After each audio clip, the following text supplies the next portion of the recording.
Classic Audiobooks Library presents A Christmas Carol, written by Charles Dickens, read by Rupert Glenn. Where in the world are you listening from? Please share your city or country in the comments below. I love seeing how far these stories go. Let's begin. Preface. I have endeavoured in this ghostly little book to raise the ghost of an idea, which shall not put my readers out of humour with themselves, with each other, with the season, or with me. May it haunt their houses pleasantly, and no one wish to lay it. Their faithful friend and servant. Charles Dickens. Stave 1. Marley's Ghost. Marley was dead, to begin with. There is no doubt whatever about that. The register of his burial was signed by the clergyman, the clerk, the undertaker, and the chief mourner. Scrooge signed it, and Scrooge's name was good upon change for anything he chose to put his hand to. Old Marley was as dead as a doornail. Mind, I don't mean to say that I know, of my own knowledge, what there is particularly dead about a doornail.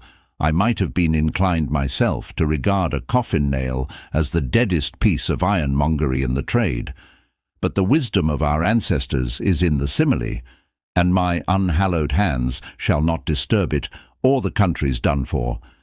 You will therefore permit me to repeat emphatically that Marley was as dead as a doornail. Scrooge knew he was dead. Of course he did.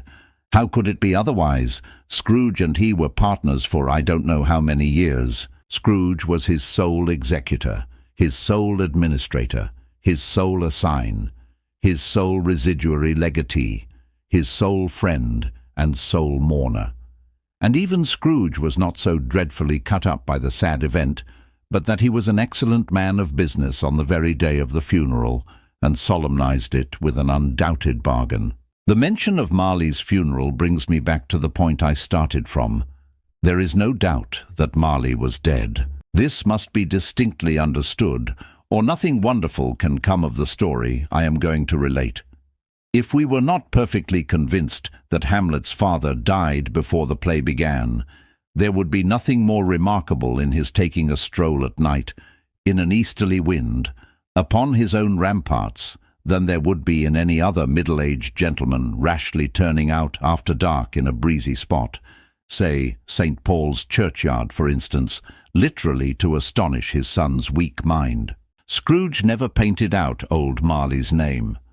There it stood, years afterwards, above the warehouse door, Scrooge and Marley. The firm was known as Scrooge and Marley. Sometimes people new to the business called Scrooge, and sometimes Marley, but he answered to both names. It was all the same to him. Oh, but he was a tight-fisted hand at the grindstone, Scrooge. A squeezing, wrenching, grasping, scraping, clutching, covetous old sinner. Hard and sharp as flint, from which no steel had ever struck out generous fire. Secret and self-contained, and solitary as an oyster. The cold within him froze his old features, nipped his pointed nose, shriveled his cheek, stiffened his gait, made his eyes red, his thin lips blue, and spoke out shrewdly in his grating voice. A frosty rime was on his head, and on his eyebrows, and his wiry chin. He carried his own low temperature always about with him. He iced his office in the dog days, and didn't thaw it 1 degree at Christmas. External heat and cold had little influence on Scrooge. No warmth could warm, nor wintry weather chill him. No wind that blew was bitterer than he, no falling snow was more intent upon its purpose, no pelting rain less open to entreaty. Foul weather didn't know where to have him. The heaviest rain and snow and hail and sleet could boast of the advantage over him in only one respect. They often came down handsomely, and Scrooge never did. Nobody ever stopped him in the street to say with gladsome looks, "My dear Scrooge, how are you? When will you come to see me?" No beggars implored him to bestow a trifle. No children asked him what it was o'clock. No man or woman ever once in all his life inquired the way to such and such a place of Scrooge. Even the blindman's dogs appeared to know him, and when they saw him coming on, would tug their owners into doorways and up courts, and then would wag their tails as though they said, "No eye at all is better than an evil eye, dark master." But what did Scrooge care? It was the very thing he liked. To edge his way along the crowded paths of life, warning all human sympathy to keep its distance, was what the knowing ones call nuts to Scrooge. Once upon a time, of all the good days in the year, on Christmas Eve, old Scrooge sat busy in his counting-house. It was cold, bleak, biting weather, foggy withal, and he could hear the people in the court outside go wheezing up and down, beating their hands upon their breasts and stamping their feet upon the pavement stones to warm them. The city clocks had only just gone 3, but it was quite dark already. It had not been light all day, and candles were flaring in the windows of the neighbouring offices like ruddy smears upon the palpable brown air. The fog came pouring in at every chink and keyhole, and was so dense without that although the court was of the narrowest, the houses opposite were mere phantoms. To see the dingy cloud come drooping down, obscuring everything, one might have thought that nature lived hard by, and was brewing on a large scale. The door of Scrooge's counting-house was open, that he might keep his eye upon his clerk, who in a dismal little cell beyond, a sort of tank, was copying letters. Scrooge had a very small fire, but the clerk's fire was so very much smaller that it looked like one coal. But he couldn't replenish it, for Scrooge kept the coal box in his own room, and so surely as the clerk came in with the shovel, the master predicted that it would be necessary for them to part. Wherefore the clerk put on his white comforter and tried to warm himself at the candle, in which effort, not being a man of a strong imagination, he failed. "A Merry Christmas, Uncle! God save you!" cried a cheerful voice. It was the voice of Scrooge's nephew, who came upon him so quickly that this was the first intimation he had of his approach. "Bah!" said Scrooge. "Humbug!" He had so heated himself with rapid walking in the fog and frost, this nephew of Scrooge's, that he was all in a glow. His face was ruddy and handsome, his eyes sparkled, and his breath smoked again. "Christmas a humbug, Uncle," said Scrooge's nephew. "You don't mean that, I am sure." "I do," said Scrooge. "Merry Christmas. What right have you to be merry? What reason have you to be merry? You're poor enough." "Come, then," returned the nephew gaily. "What right have you to be dismal? What reason have you to be morose? You're rich enough." Scrooge, having no better answer ready on the spur of the moment, said "Bah!" again, and followed it up with humbug. "Don't be cross, Uncle," said the nephew. "What else can I be," returned the uncle, "when I live in such a world of fools as this? Merry Christmas, out upon Merry Christmas. What's Christmas time to you but a time for paying bills without money, a time for finding yourself a year older but not an hour richer, a time for balancing your books and having every item in 'em through a round dozen of months presented dead against you?" "If I could work my will," said Scrooge indignantly, "every idiot who goes about with Merry Christmas on his lips should be boiled with his own pudding and buried with a stake of holly through his heart. He should." "Uncle," pleaded the nephew. "Nephew," returned the uncle sternly, "keep Christmas in your own way, and let me keep it in mine."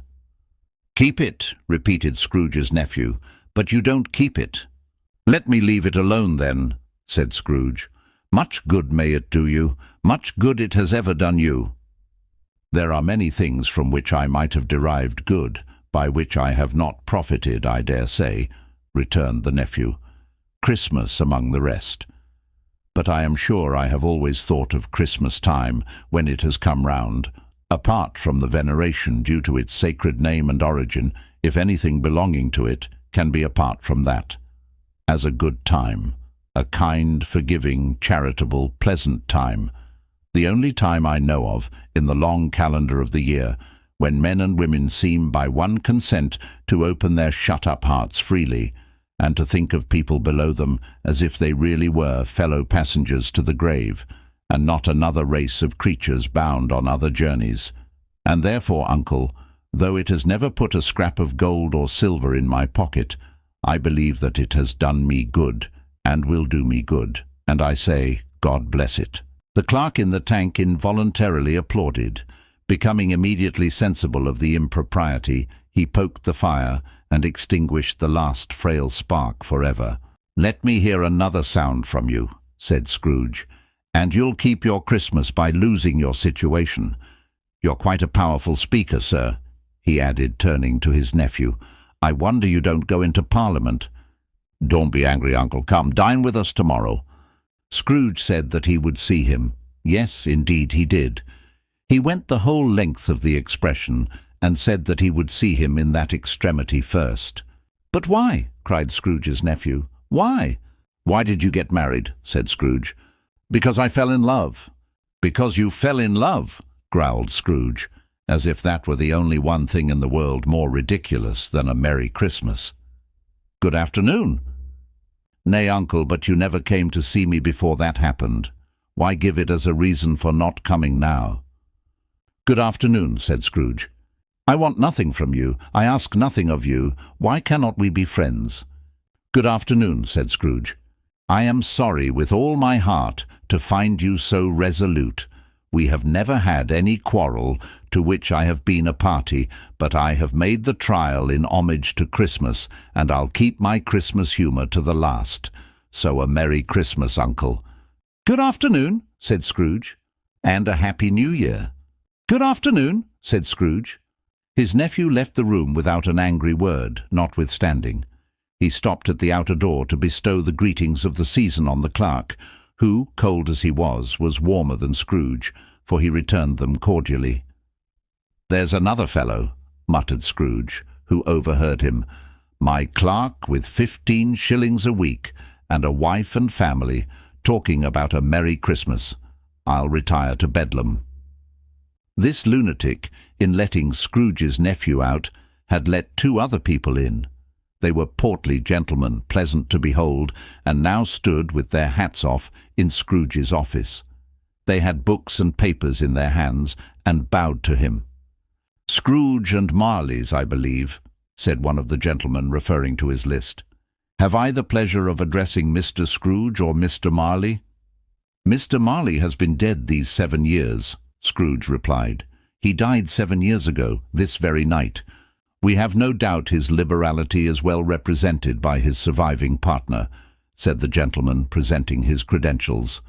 It certainly was, for they had been 2 kindred spirits. At the ominous word liberality, Scrooge frowned and shook his head, and handed the credentials back. "At this festive season of the year, Mr. Scrooge," said the gentleman, taking up a pen, "it is more than usually desirable that we should make some slight provision for the poor and destitute, who suffer greatly at the present time. Many thousands are in want of common necessaries. Hundreds of thousands are in want of common comforts, sir." "Are there no prisons?" asked Scrooge. "Plenty of prisons," said the gentleman, laying down the pen again. "And the Union workhouses?" demanded Scrooge. "Are they still in operation?" "They are. Still," returned the gentleman. "I wish I could say they were not." "The treadmill and the poor law are in full vigour, then?" said Scrooge. "Both very busy, sir." "Oh, I was afraid, from what you said at first, that something had occurred to stop them in their useful course," said Scrooge. "I'm very glad to hear it." "Under the impression that they scarcely furnish Christian cheer of mind or body to the multitude," returned the gentleman. "A few of us are endeavouring to raise a fund to buy the poor some meat and drink and means of warmth. We choose this time because it is a time of all others when want is keenly felt and abundance rejoices. What shall I put you down for?" "Nothing," Scrooge replied. "You wish to be anonymous?" "I wish to be left alone," said Scrooge. "Since you ask me what I wish, gentlemen, that is my answer. I don't make merry myself at Christmas, and I can't afford to make idle people merry. I help to support the establishments I have mentioned. They cost enough, and those who are badly off must go there. Many can't go there, and many would rather die." "If they would rather die," said Scrooge, "they had better do it and decrease the surplus population. Besides, excuse me, I don't know that." "But you might know it," observed the gentleman. "It's not my business," Scrooge returned. "It's enough for a man to understand his own business and not to interfere with other people's.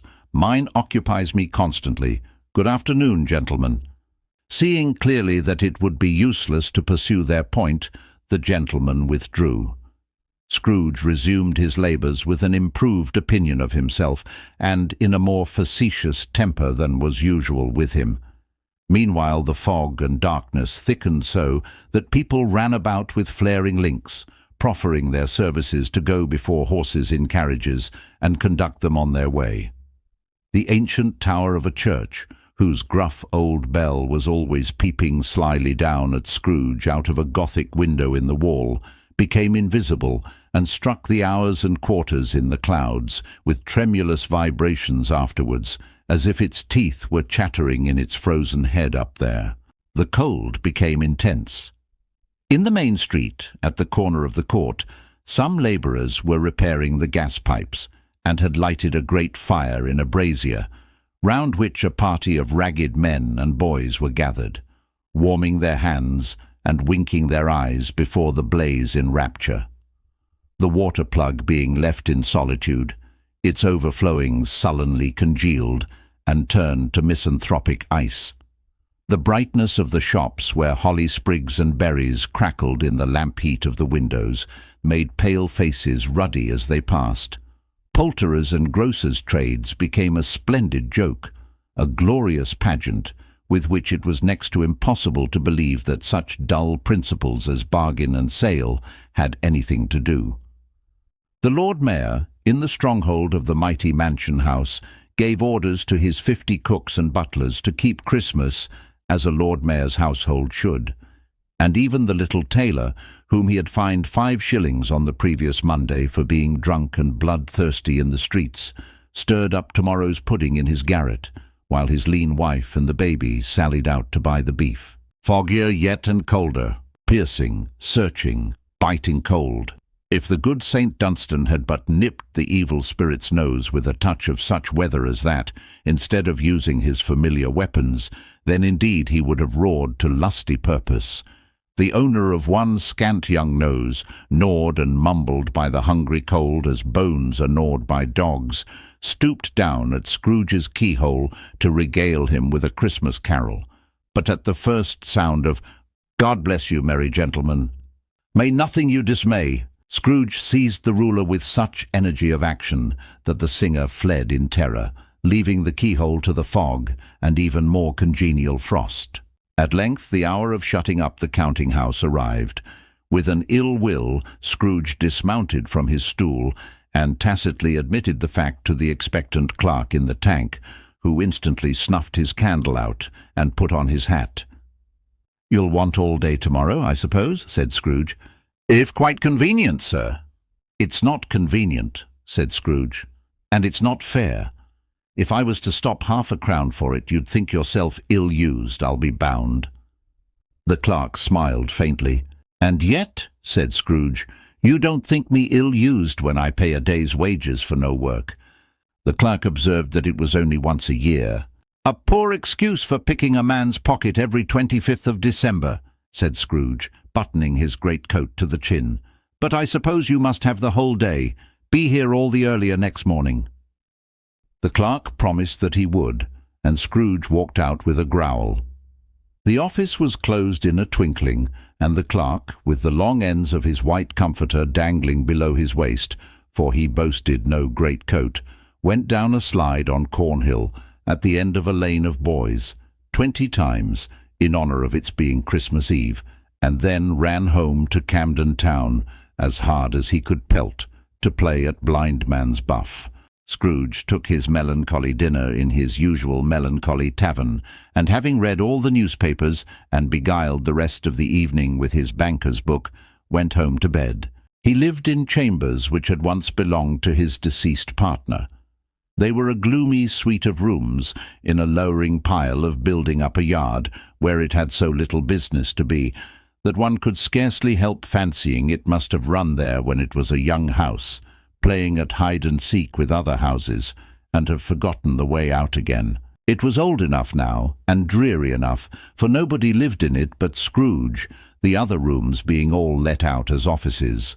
The yard was so dark that even Scrooge, who knew its every stone, was fain to grope with his hands. The fog and frost so hung about the black old gateway of the house that it seemed as if the genius of the weather sat in mournful meditation on the threshold. Now it is a fact that there was nothing at all particular about the knocker on the door, except that it was very large. It is also a fact that Scrooge had seen it night and morning during his whole residence in that place. Also that Scrooge had as little of what is called fancy about him as any man in the city of London, even including, which is a bold word, the corporation, alderman, and livery. Let it also be borne in mind that Scrooge had not bestowed one thought on Marley since his last mention of his 7 years dead partner that afternoon. And then let any man explain to me, if he can, how it happened that Scrooge, having his key in the lock of the door, saw in the knocker, without its undergoing any intermediate process of change, not a knocker, but Marley's face. Marley's face. It was not in impenetrable shadow as the other objects in the yard were, but had a dismal light about it, like a bad lobster in a dark cellar. It was not angry or ferocious, but looked at Scrooge as Marley used to look, with ghostly spectacles turned up upon its ghostly forehead.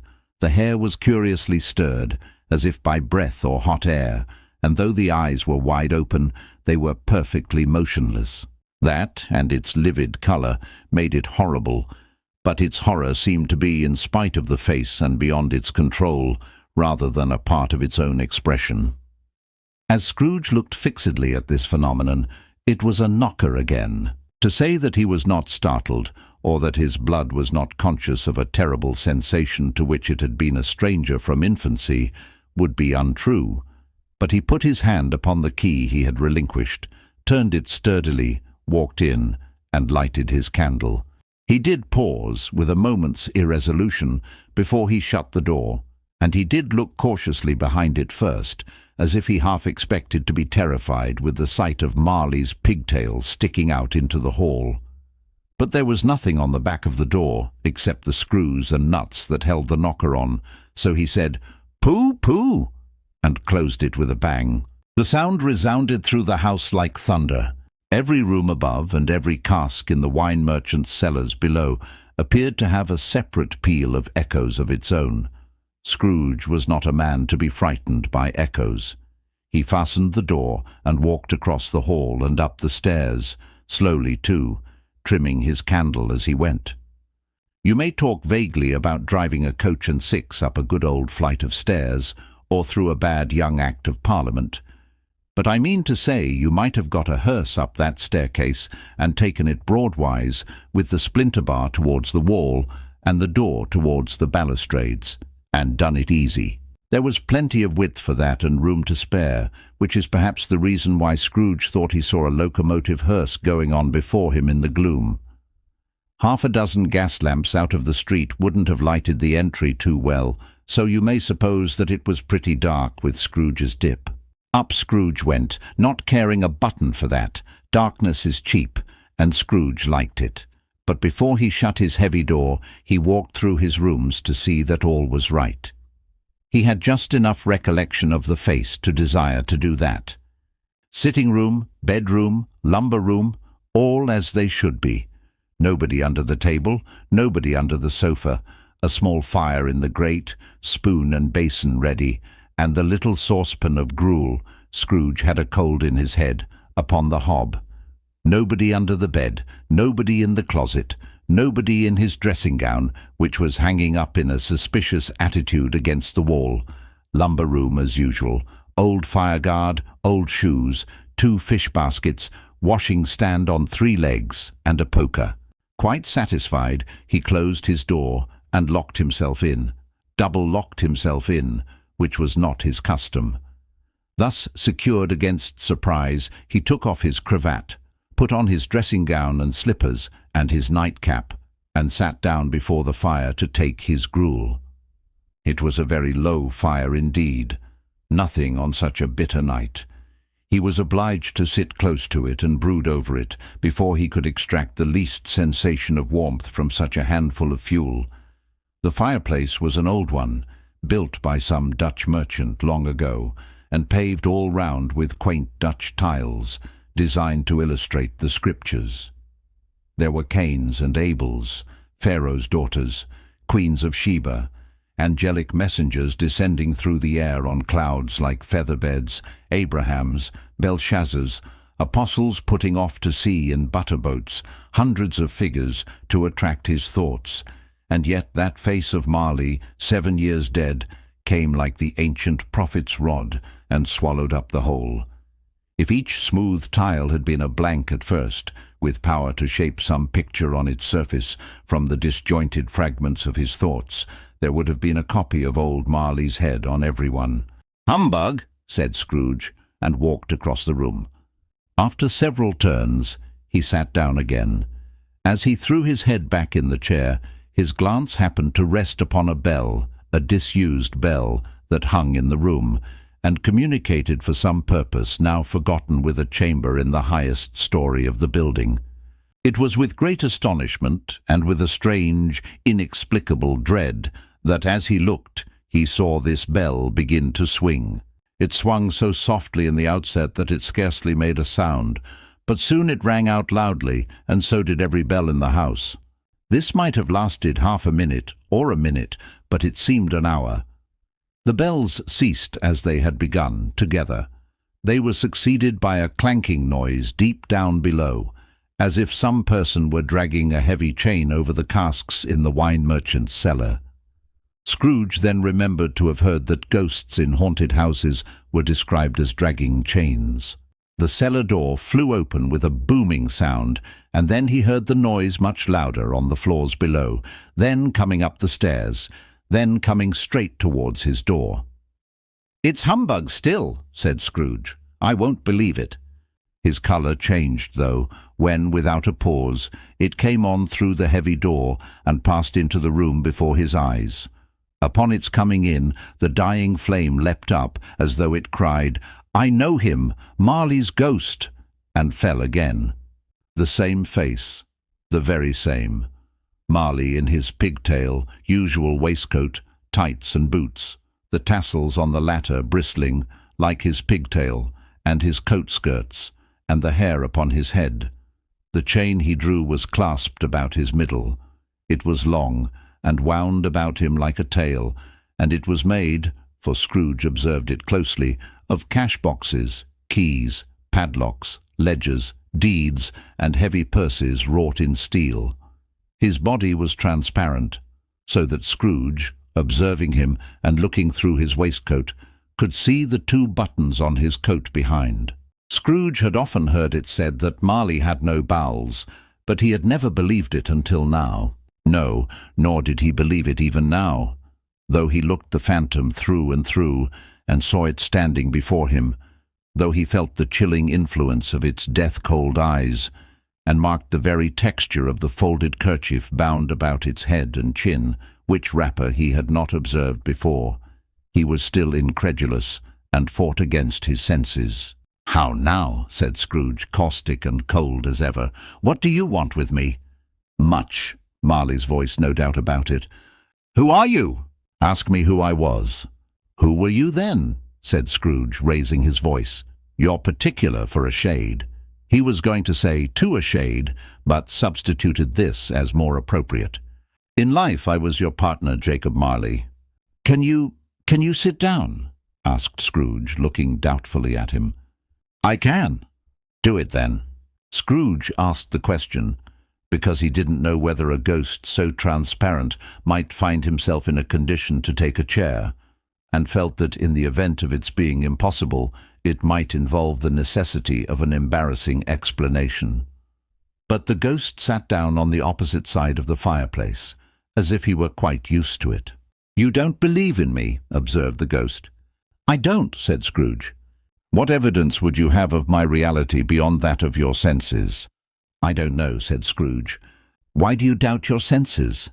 "Because," said Scrooge, "a little thing affects them. A slight disorder of the stomach makes them cheats. You may be an undigested bit of beef, a blot of mustard, a crumb of cheese, a fragment of an underdone potato. There's more of gravy than of grave about you, whatever you are."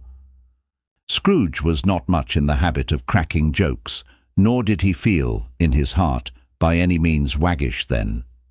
The truth is that he tried to be smart, as a means of distracting his own attention and keeping down his terror, for the spectre's voice disturbed the very marrow in his bones. To sit, staring at those fixed, glazed eyes, in silence for a moment, would play, Scrooge felt, the very deuce with him. There was something very awful, too, in the spectre's being provided with an infernal atmosphere of its own.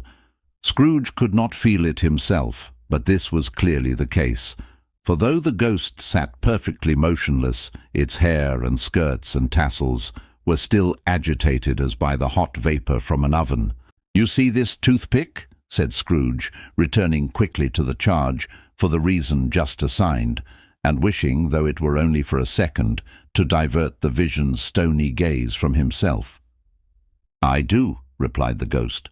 "You are not looking at it," said Scrooge. "But I see it," said the ghost, notwithstanding. "Well," returned Scrooge, "I have but to swallow this, and be for the rest of my days persecuted by a legion of goblins, all of my own creation. Humbug, I tell you, humbug!" At this, the spirit raised a frightful cry, and shook its chain with such a dismal and appalling noise that Scrooge held on tight to his chair, to save himself from falling in a swoon. But how much greater was his horror, when the phantom, taking off the bandage round its head, as if it were too warm to wear indoors, its lower jaw dropped down upon its breast. Scrooge fell upon his knees, and clasped his hands before his face. "Mercy!" he said, "dreadful apparition, why do you trouble me?" "Man of the worldly mind," replied the ghost, "do you believe in me or not?" "I do," said Scrooge. "I must. But why do spirits walk the earth, and why do they come to me?" "It is required of every man," the ghost returned, "that the spirit within him should walk abroad among his fellowmen, and travel far and wide, and if that spirit goes not forth in life, it is condemned to do so after death. It is doomed to wander through the world, oh woe is me, and witness what it cannot share, but might have shared on earth, and turned to happiness." Again the spectre raised a cry, and shook its chain, and wrung its shadowy hands. "You are fettered," said Scrooge, trembling. "Tell me why." "I wear the chain I forged in life," replied the ghost. "I made it link by link, and yard by yard. I girded it on of my own free will, and of my own free will I wore it. Is its pattern strange to you?" Scrooge trembled more and more. "Or would you know," pursued the ghost, "the weight and length of the strong coil you bear yourself? It was full as heavy and as long as this, 7 Christmas Eves ago. You have laboured on it since. It is a ponderous chain." Scrooge glanced about him on the floor, in the expectation of finding himself surrounded by some 50 or 60 fathoms of iron cable, but he could see nothing. "Jacob," he said imploringly, "old Jacob Marley, tell me more. Speak comfort to me, Jacob." "I have none to give," the ghost replied. "It comes from other regions, Ebenezer Scrooge, and is conveyed by other ministers to other kinds of men. Nor can I tell you what I would. A very little more is all permitted to me. I cannot rest, I cannot stay, I cannot linger anywhere. My spirit never walked beyond our counting-house. Mark me, in life my spirit never roved beyond the narrow limits of our money-changing hole, and weary journeys lie before me." It was a habit with Scrooge, whenever he became thoughtful, to put his hands in his breeches pockets. Pondering on what the ghost had said, he did so now, but without lifting up his eyes or getting off his knees. "You must have been very slow about it, Jacob," Scrooge observed, in a business-like manner, though with humility and deference. "Slow," the ghost repeated. "7 years dead," mused Scrooge, "And travelling all the time?" "The whole time," said the ghost. "No rest, no peace, incessant torture of remorse." "You travel fast?" said Scrooge. "On the wings of the wind," replied the ghost. "You might have got over a great quantity of ground in 7 years," said Scrooge. The ghost, on hearing this, set up another cry, and clanked its chain so hideously in the dead silence of the night that the ward would have been justified in indicting it for a nuisance. "O captive bound and double-ironed," cried the phantom, "not to know that ages of incessant labour by immortal creatures, for this earth must pass into eternity before the good of which it is susceptible is all developed. Not to know that any Christian spirit, working kindly in its little sphere, whatever it may be, will find its mortal life too short for its vast means of usefulness. Not to know that no space of regret can make amends for one life's opportunities misused. Yet such was I, oh, such was I." "But you were always a good man of business, Jacob," faltered Scrooge, who now began to apply this to himself. "Business!" cried the ghost, wringing its hands again.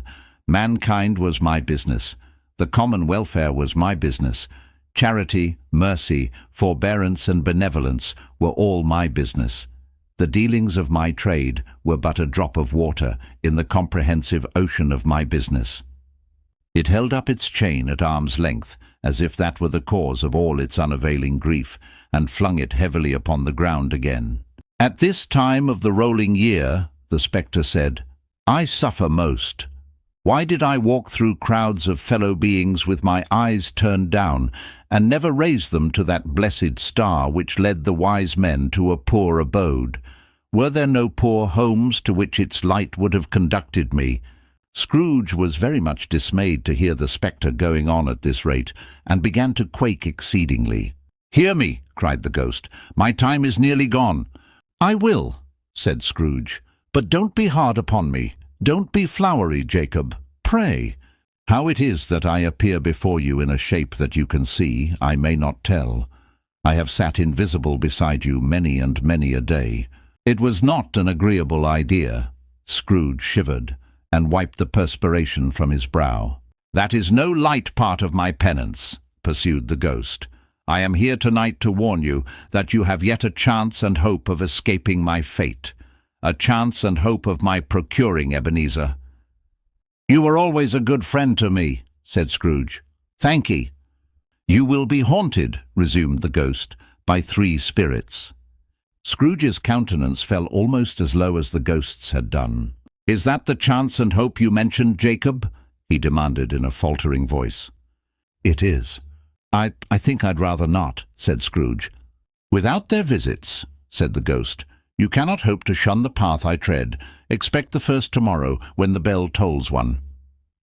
"Couldn't I take 'em all at once and have it over, Jacob?" hinted Scrooge.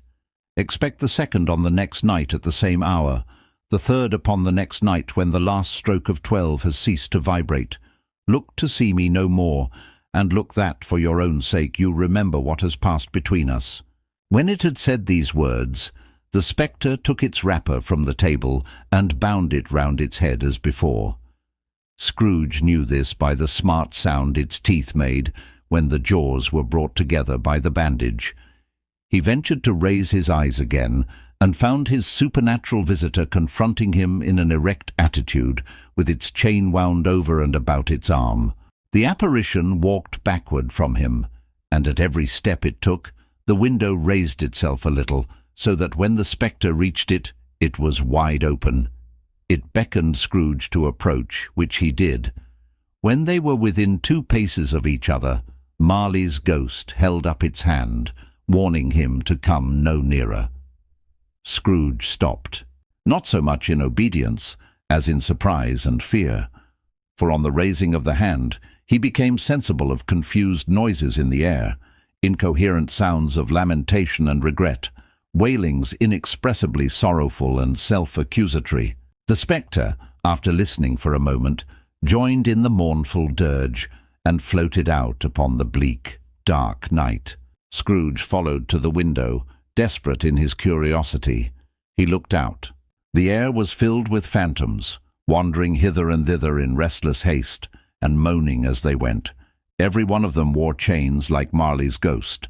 Some few, they might be guilty governments, were linked together. None were free. Many had been personally known to Scrooge in their lives. He had been quite familiar with one old ghost, in a white waistcoat, with a monstrous iron safe attached to its ankle, who cried piteously at being unable to assist a wretched woman with an infant whom it saw below upon a doorstep. The misery with them all was clearly that they sought to interfere for good in human matters, and had lost the power forever. Whether these creatures faded into mist, or mist enshrouded them, he could not tell. But they and their spirit voices faded together, and the night became as it had been when he walked home. Scrooge closed the window and examined the door by which the ghost had entered. It was double-locked, as he had locked it with his own hands, and the bolts were undisturbed. He tried to say "humbug," but stopped at the first syllable, and being, from the emotion he had undergone, or the fatigues of the day, or his glimpse of the invisible world, or the dull conversation of the ghost, or the lateness of the hour, much in need of repose, went straight to bed, without undressing, and fell asleep upon the instant. Stave 2. The first of the three spirits. When Scrooge awoke, it was so dark that, looking out of bed, he could scarcely distinguish the transparent window from the opaque walls of his chamber. He was endeavouring to pierce the darkness with his ferret eyes, when the chimes of a neighbouring church struck the 4 quarters, so he listened for the hour. To his great astonishment, the heavy bell went on from 6 to 7, and from 7 to 8, and regularly up to 12, then stopped. 12! It was past 2 when he went to bed. The clock was wrong. An icicle must have got into the works. 12. He touched the spring of his repeater to correct this most preposterous clock. Its rapid little pulse beat 12, and stopped. "Why, it isn't possible," said Scrooge, "that I can have slept through a whole day and far into another night. It isn't possible that anything has happened to the sun, and this is 12 at noon." The idea being an alarming one, he scrambled out of bed and groped his way to the window. He was obliged to rub the frost off with the sleeve of his dressing-gown before he could see anything, and could see very little then. All he could make out was that it was still very foggy and extremely cold, and that there was no noise of people running to and fro and making a great stir, as there unquestionably would have been if night had beaten off bright day and taken possession of the world. This was a great relief, because 3 days after sight of this first of exchange, pay to Mr. Ebenezer Scrooge, or his order, and so forth, would have become a mere United States security if there were no days to count by. Scrooge went to bed again, and thought and thought and thought it over and over and over, and could make nothing of it. The more he thought, the more perplexed he was, and the more he endeavoured not to think, the more he thought. Marley's ghost bothered him exceedingly. Every time he resolved within himself, after mature inquiry, that it was all a dream, his mind flew back again, like a strong spring released, to its first position, and presented the same problem to be worked all through. Was it a dream or not? Scrooge lay in this state until the chimes had gone 3 quarters more, when he remembered on a sudden that the ghost had warned him of a visitation when the bell tolled 1. He resolved to lie awake until the hour was past, and, considering that he could no more go to sleep than go to heaven, this was perhaps the wisest resolution in his power. The quarter was so long that he was more than once convinced he must have sunk into a doze unconsciously and missed the clock. At length it broke upon his listening ear. "Ding-dong!" "A quarter past," said Scrooge, counting. "Ding-dong!" "Half-past," said Scrooge. "Ding-dong!" "A quarter to it," said Scrooge. "Ding-dong!" "The hour itself," said Scrooge triumphantly, "and nothing else." He spoke before the hour bell sounded, which it now did with a deep, dull, hollow, melancholy 1. Light flashed up in the room upon the instant, and the curtains of his bed were drawn. The curtains of his bed were drawn aside, I tell you, by a hand. Not the curtains at his feet, nor the curtains at his back, but those to which his face was addressed. The curtains of his bed were drawn aside, and Scrooge, starting up into a half-recumbent attitude, found himself face to face with the unearthly visitor who drew them, as close to it as I am now to you, and I am standing in the spirit at your elbow. It was a strange figure, like a child, yet not so like a child as like an old man, viewed through some supernatural medium, which gave him the appearance of having receded from the view and being diminished to a child's proportions. Its hair, which hung about its neck and down its back, was white as if with age, and yet the face had not a wrinkle in it, and the tenderest bloom was on the skin. The arms were very long and muscular, the hands the same, as if its hold were of uncommon strength. Its legs and feet, most delicately formed, were like those upper members, bare. It wore a tunic of the purest white, and round its waist was bound a lustrous belt, the sheen of which was beautiful. It held a branch of fresh green holly in its hand, and in singular contradiction of that wintry emblem, had its dress trimmed with summer flowers. But the strangest thing about it was that from the crown of its head there sprung a bright, clear jet of light, by which all this was visible, and which was doubtless the occasion of its using, in its duller moments, a great extinguisher for a cap, which it now held under its arm.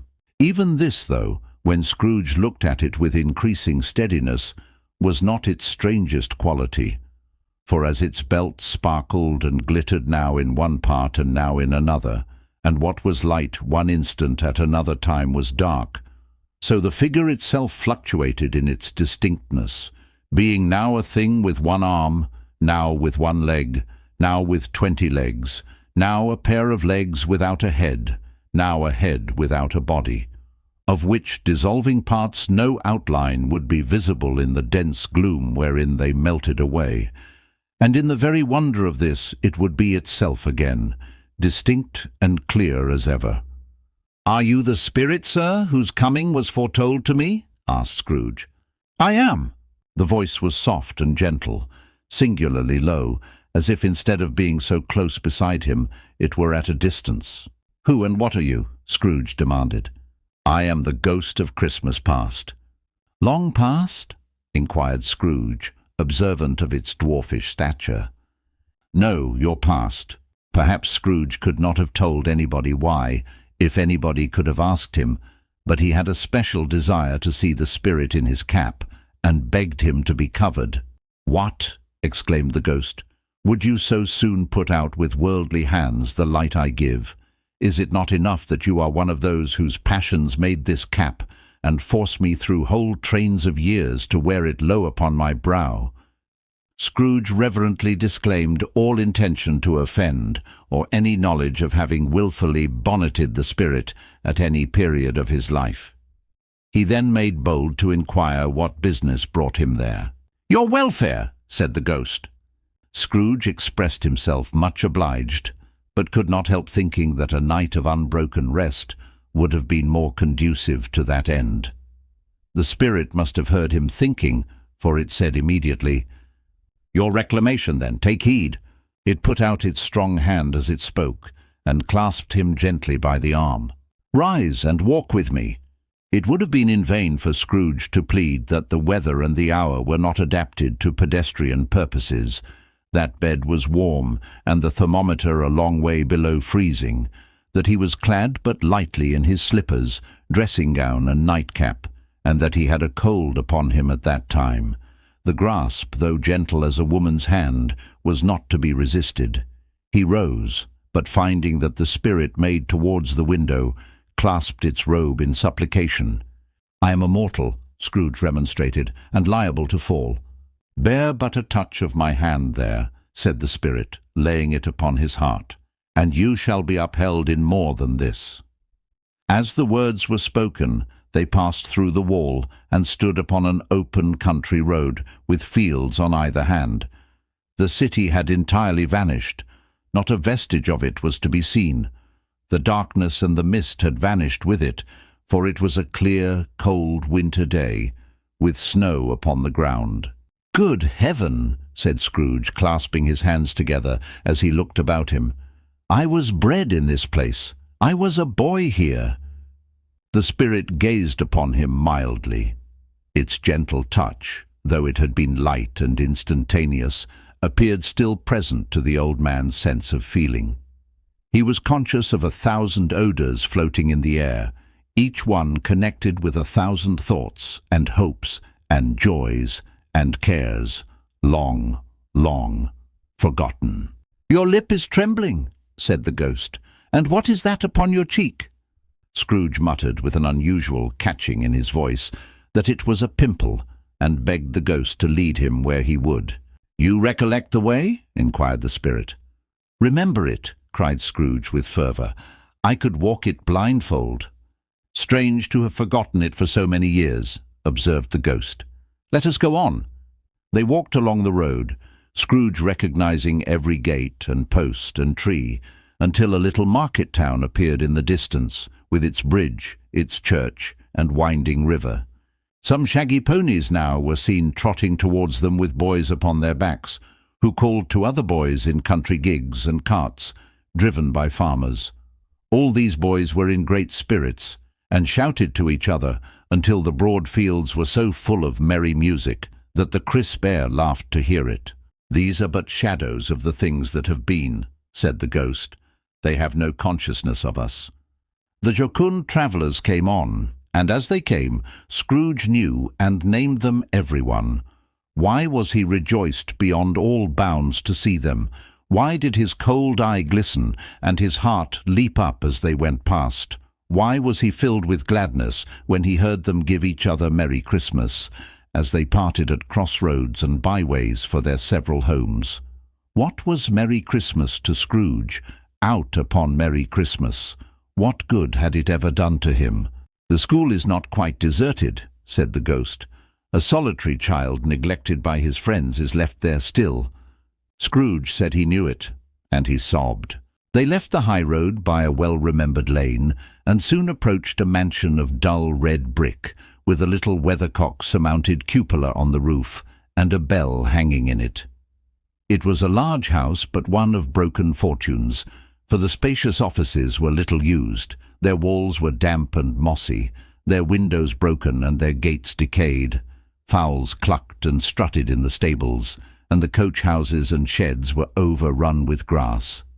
Nor was it more retentive of its ancient state within, for entering the dreary hall and glancing through the open doors of many rooms, they found them poorly furnished, cold and vast. There was an earthy savour in the air, a chilly bareness in the place, which associated itself somehow with too much getting up by candlelight and not too much to eat. They went, the ghost and Scrooge, across the hall to a door at the back of the house. It opened before them and disclosed a long, bare, melancholy room, made barer still by lines of plain deal forms and desks.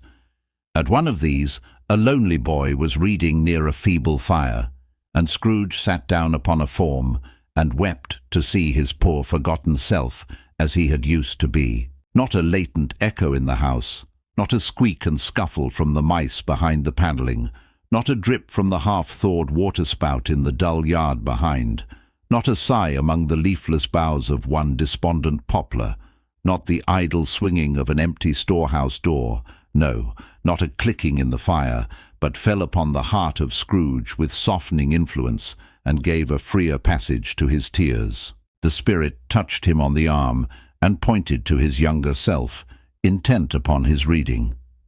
Suddenly, a man in foreign garments, wonderfully real and distinct to look at, stood outside the window with an axe stuck in his belt and leading an ass laden with wood by the bridle. "Why, it's Ali Baba!" Scrooge exclaimed in ecstasy. "It's dear old honest Ali Baba. Yes, yes, I know. One Christmas time, when yonder solitary child was left here all alone, he did come for the first time, just like that. Poor boy. And Valentine," said Scrooge, "and his wild brother, Orson. There they go. And what's his name, who was put down in his drawers, asleep at the gate of Damascus? Don't you see him? And the Sultan's groom turned upside down by the genie. There he is upon his head.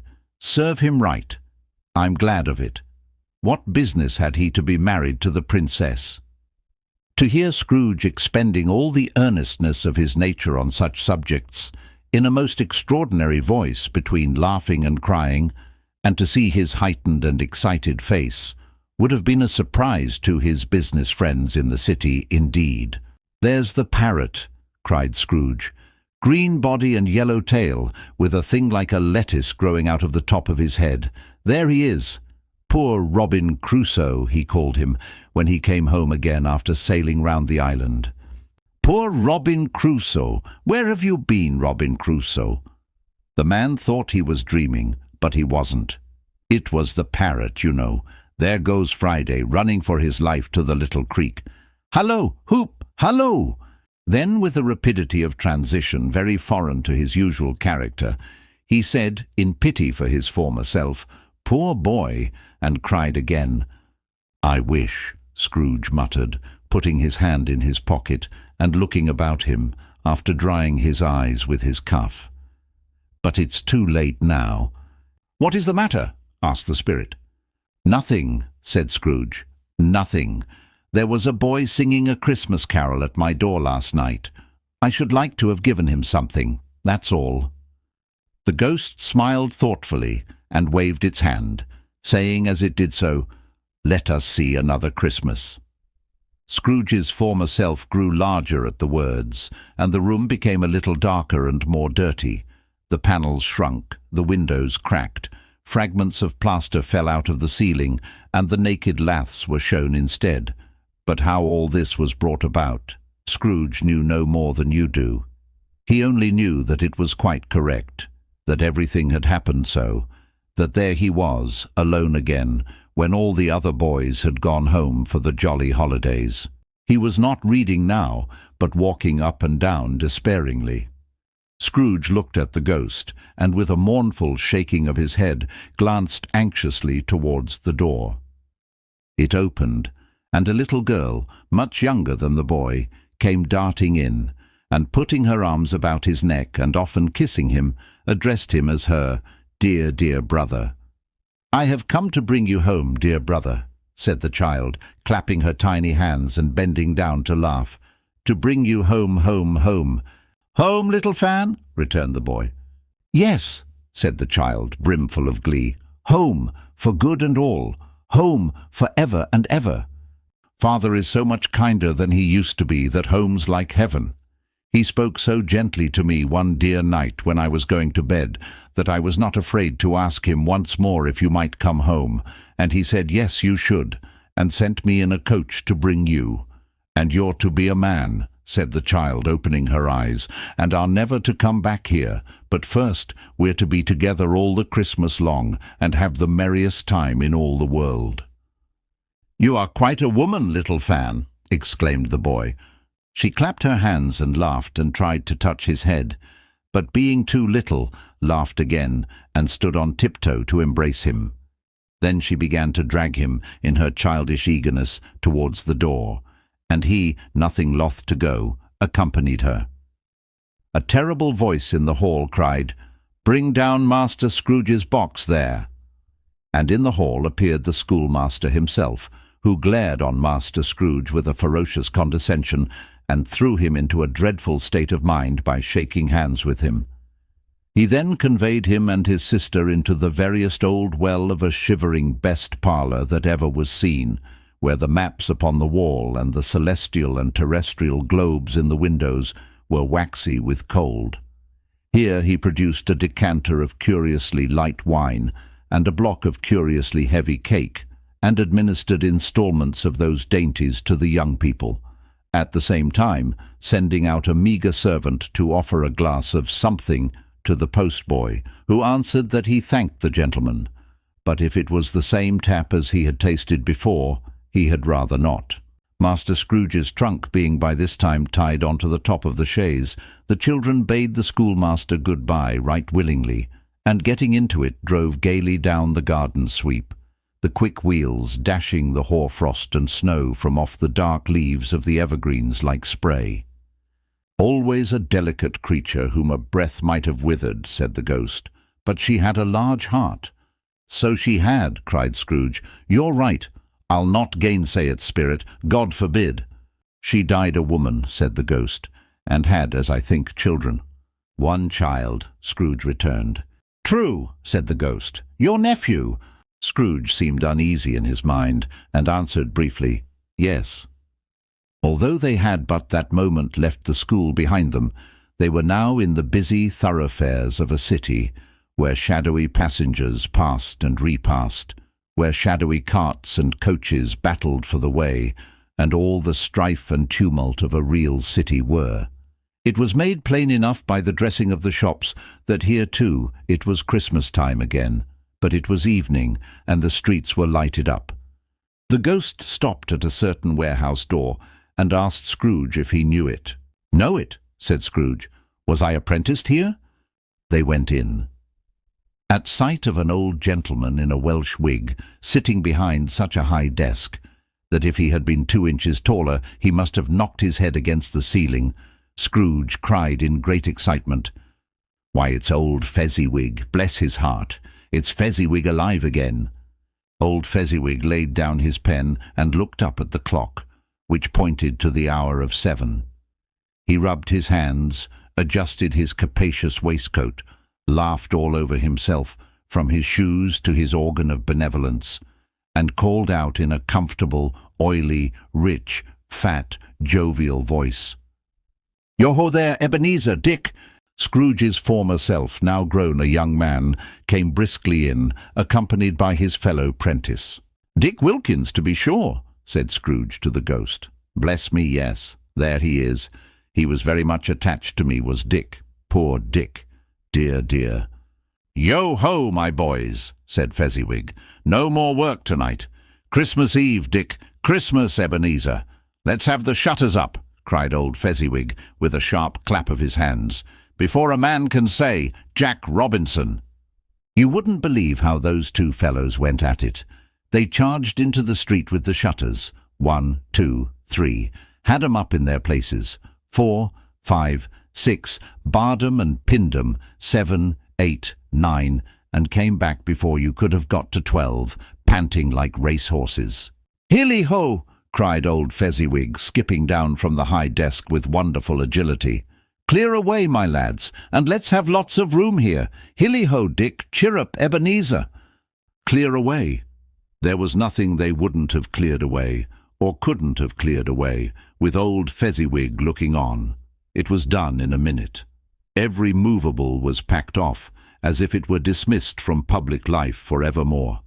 The floor was swept and watered, the lamps were trimmed, fuel was heaped upon the fire, and the warehouse was as snug and warm and dry and bright a ballroom as you would desire to see upon a winter's night. In came a fiddler with a music book, and went up to the lofty desk, and made an orchestra of it, and tuned like 50 stomachaches. In came Mrs. Fezziwig, one vast substantial smile. In came the 3 Miss Fezziwigs, beaming and lovable. In came the 6 young followers whose hearts they broke. In came all the young men and women employed in the business. In came the housemaid, with her cousin, the baker. In came the cook, with her brother's particular friend, the milkman. In came the boy from over the way, who was suspected of not having board enough from his master, trying to hide himself behind the girl from next door, but one, who was proved to have had her ears pulled by her mistress. In they all came, one after another. Some shyly, some boldly, some gracefully, some awkwardly, some pushing, some pulling. In they all came, anyhow and everyhow. Away they all went, 20 couple at once, hands half round and back again the other way, down the middle and up again, round and round in various stages of affectionate grouping. Old top couple always turning up in the wrong place. New top couples starting off again as soon as they got there. All top couples at last, and not a bottom one to help them. When this result was brought about, old Fezziwig, clapping his hands to stop the dance, cried out, "Well done!" and the fiddler plunged his hot face into a pot of porter, especially provided for that purpose. But scorning rest upon his reappearance, he instantly began again, though there were no dancers yet, as if the other fiddler had been carried home, exhausted, on a shutter, and he were a brand-new man, resolved to beat him out of sight, or perish. There were more dances, and there were forfeits, and more dances, and there was cake, and there was negus, and there was a great piece of cold roast, and there was a great piece of cold boiled, and there were mince pies, and plenty of beer. But the great effect of the evening came after the roast and boiled, when the fiddler, an artful dog, mind, the sort of man who knew his business better than you or I could have told it him, struck up Sir Roger de Coverley. Then old Fezziwig stood out to dance with Mrs. Fezziwig. Top couple too, with a good stiff piece of work cut out for them, 3 or 4 and 20 pair of partners, people who were not to be trifled with, people who would dance and had no notion of walking. But if they had been twice as many, 4 times, old Fezziwig would have been a match for them, and so would Mrs. Fezziwig. As to her, she was worthy to be his partner in every sense of the term. If that's not high praise, tell me higher, and I'll use it. A positive light appeared to issue from Fezziwig's calves. They shone in every part of the dance like moons. You couldn't have predicted, at any given time, what would have become of 'em next. And when old Fezziwig and Mrs. Fezziwig had gone all through the dance, advance and retire, hold hands with your partner, bow and curtsy, corkscrew, thread the needle, and back again to your place. Fezziwig cut so deftly that he appeared to wink with his legs, and came upon his feet again without a stagger. When the clock struck 11, this domestic ball broke up. Mr. and Mrs. Fezziwig took their stations, one on either side the door, and shaking hands with every person individually as he or she went out, wished him or her a Merry Christmas. When everybody had retired but the 2 prentices, they did the same to them, and thus the cheerful voices died away, and the lads were left to their beds, which were under a counter in the back shop. During the whole of this time, Scrooge had acted like a man out of his wits. His heart and soul were in the scene, and with his former self. He corroborated everything, remembered everything, enjoyed everything, and underwent the strangest agitation. It was not until now, when the bright faces of his former self and Dick were turned from them, that he remembered the ghost, and became conscious that it was looking full upon him, while the light upon its head burnt very clear. "A small matter," said the ghost, "to make these silly folks so full of gratitude." "Small," echoed Scrooge. The spirit signed to him to listen to the 2 apprentices, who were pouring out their hearts in praise of Fezziwig, and when he had done so, said, "Why, is it not? He has spent but a few pounds of your mortal money, 3 or 4 perhaps. Is that so much that he deserves this praise?" "It isn't that," said Scrooge, heated by the remark, and speaking unconsciously like his former, not his latter, self. "It isn't that, spirit.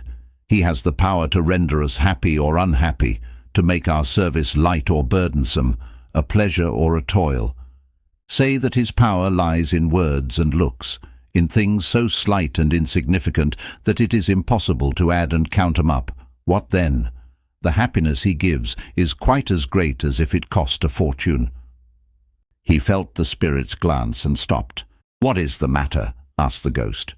"Nothing particular," said Scrooge. "Something, I think," the ghost insisted. "No," said Scrooge. "No. I should like to be able to say a word or 2 to my clerk just now, that's all." His former self turned down the lamps as he gave utterance to the wish, and Scrooge and the ghost again stood side by side in the open air. "My time grows short," observed the spirit. "Quick!" This was not addressed to Scrooge, or to anyone whom he could see, but it produced an immediate effect. For again Scrooge saw himself. He was older now, a man in the prime of life. His face had not the harsh and rigid lines of later years, but it had begun to wear the signs of care and avarice. There was an eager, greedy, restless motion in the eye, which showed the passion that had taken root, and where the shadow of the growing tree would fall. He was not alone, but sat by the side of a fair young girl in a mourning dress, in whose eyes there were tears, which sparkled in the light that shone out of the ghost of Christmas past. "It matters little," she said softly. "To you, very little. Another idol has displaced me, and if it can cheer and comfort you in time to come, as I would have tried to do, I have no just cause to grieve." "What idol has displaced you?" he rejoined. "A golden one. This is the even-handed dealing of the world," he said.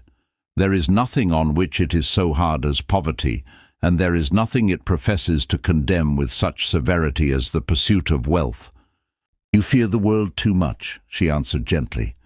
"All your other hopes have merged into the hope of being beyond the chance of its sordid reproach. I have seen your nobler aspirations fall off one by one, until the master passion gain engrosses you. Have I not?" "What then?" he retorted. "Even if I have grown so much wiser, what then? I am not changed towards you." She shook her head. "Am I? Our contract is an old one. It was made when we were both poor and content to be so, until in good season we could improve our worldly fortune by our patient industry. You are changed. When it was made, you were another man." "I was a boy," he said impatiently. "Your own feeling tells you that you were not what you are," she returned. "I am. That which promised happiness when we were one in heart is fraught with misery now that we are two. How often and how keenly I have thought of this, I will not say. It is enough that I have thought of it, and can release you. Have I ever sought release? In words, no, never. In what then? In a changed nature, in an altered spirit, in another atmosphere of life, another hope as its great end, in everything that made my love of any worth or value in your sight. If this had never been between us," said the girl, looking mildly but with steadiness upon him. "Tell me, would you seek me out and try to win me now? Ah, no." He seemed to yield to the justice of this supposition in spite of himself, but he said with a struggle, "You think not." "I would gladly think otherwise if I could," she answered. "Heaven knows, when I have learned a truth like this, I know how strong and irresistible it must be. But if you were free today, tomorrow, yesterday, can even I believe that you would choose a dowerless girl, you who, in your very confidence with her, weigh everything by gain, or choosing her, if for a moment you were false enough to your one guiding principle to do so, do I not know that your repentance and regret would surely follow? I do, and I release you, with a full heart, for the love of him you once were." He was about to speak, but with her head turned from him, she resumed. "You may. The memory of what is past half makes me hope you will have pain in this, a very, very brief time, and you will dismiss the recollection of it gladly as an unprofitable dream from which it happened well that you awoke. May you be happy in the life you have chosen." She left him, and they parted. "Spirit," said Scrooge, "show me no more. Conduct me home. Why do you delight to torture me?" "One shadow more!" exclaimed the ghost. "No more," cried Scrooge. "No more. I don't wish to see it. Show me no more." But the relentless ghost pinioned him in both his arms and forced him to observe what happened next. They were in another scene and place, a room not very large or handsome, but full of comfort. Near to the winter fire sat a beautiful young girl, so like the last that Scrooge believed it was the same, until he saw her, now a comely matron, sitting opposite her daughter. The noise in this room was perfectly tumultuous, for there were more children there than Scrooge in his agitated state of mind could count. And, unlike the celebrated herd in the poem, they were not 40 children conducting themselves like one, but every child was conducting itself like 40. The consequences were uproarious beyond belief, but no one seemed to care. On the contrary, the mother and daughter laughed heartily and enjoyed it very much, and the latter, soon beginning to mingle in the sports, got pillaged by the young brigands most ruthlessly. What would I not have given to be one of them? Though I never could have been so rude. No, no, I wouldn't for the wealth of all the world have crushed that braided hair and torn it down, and for the precious little shoe I wouldn't have plucked it off, God bless my soul, to save my life. As to measuring her waist in sport, as they did, bold young brood, I couldn't have done it. I should have expected my arm to have grown round it for a punishment, and never come straight again. And yet I should have dearly liked, I own, to have touched her lips, to have questioned her, that she might have opened them, to have looked upon the lashes of her downcast eyes and never raised a blush, to have let loose waves of hair, an inch of which would be a keepsake beyond price. In short, I should have liked, I do confess, to have had the lightest license of a child, and yet been man enough to know its value. But now a knocking at the door was heard, and such a rush immediately ensued that she, with laughing face and plundered dress, was borne towards it, the centre of a flushed and boisterous group, just in time to greet the father, who came home attended by a man laden with Christmas toys and presents. Then the shouting and the struggling, and the onslaught that was made on the defenceless porter, the scaling him with chairs for ladders to dive into his pockets, despoil him of brown paper parcels, hold on tight by his cravat, hug him round the neck, pommel his back, and kick his legs in irrepressible affection.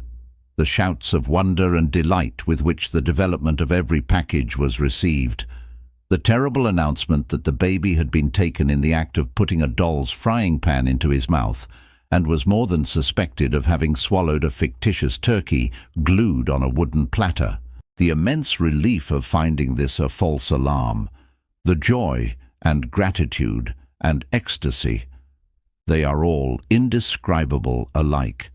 It is enough that by degrees the children and their emotions got out of the parlour, and by one stair at a time up to the top of the house, where they went to bed, and so subsided.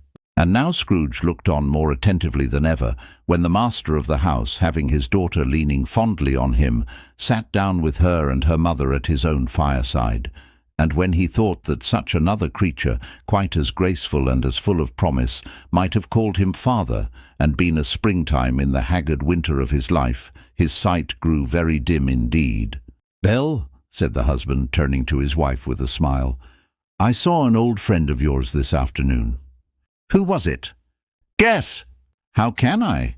Tut, don't I know?" she added in the same breath, laughing as he laughed. "Mr. Scrooge. Mr. Scrooge it was. I passed his office window, and as it was not shut up and he had a candle inside, I could scarcely help seeing him.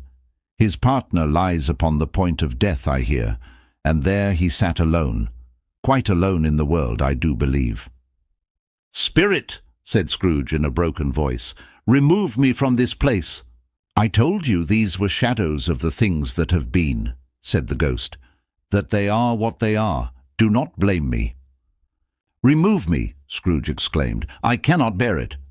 He turned upon the ghost, and seeing that it looked upon him with a face in which in some strange way there were fragments of all the faces it had shown him, wrestled with it.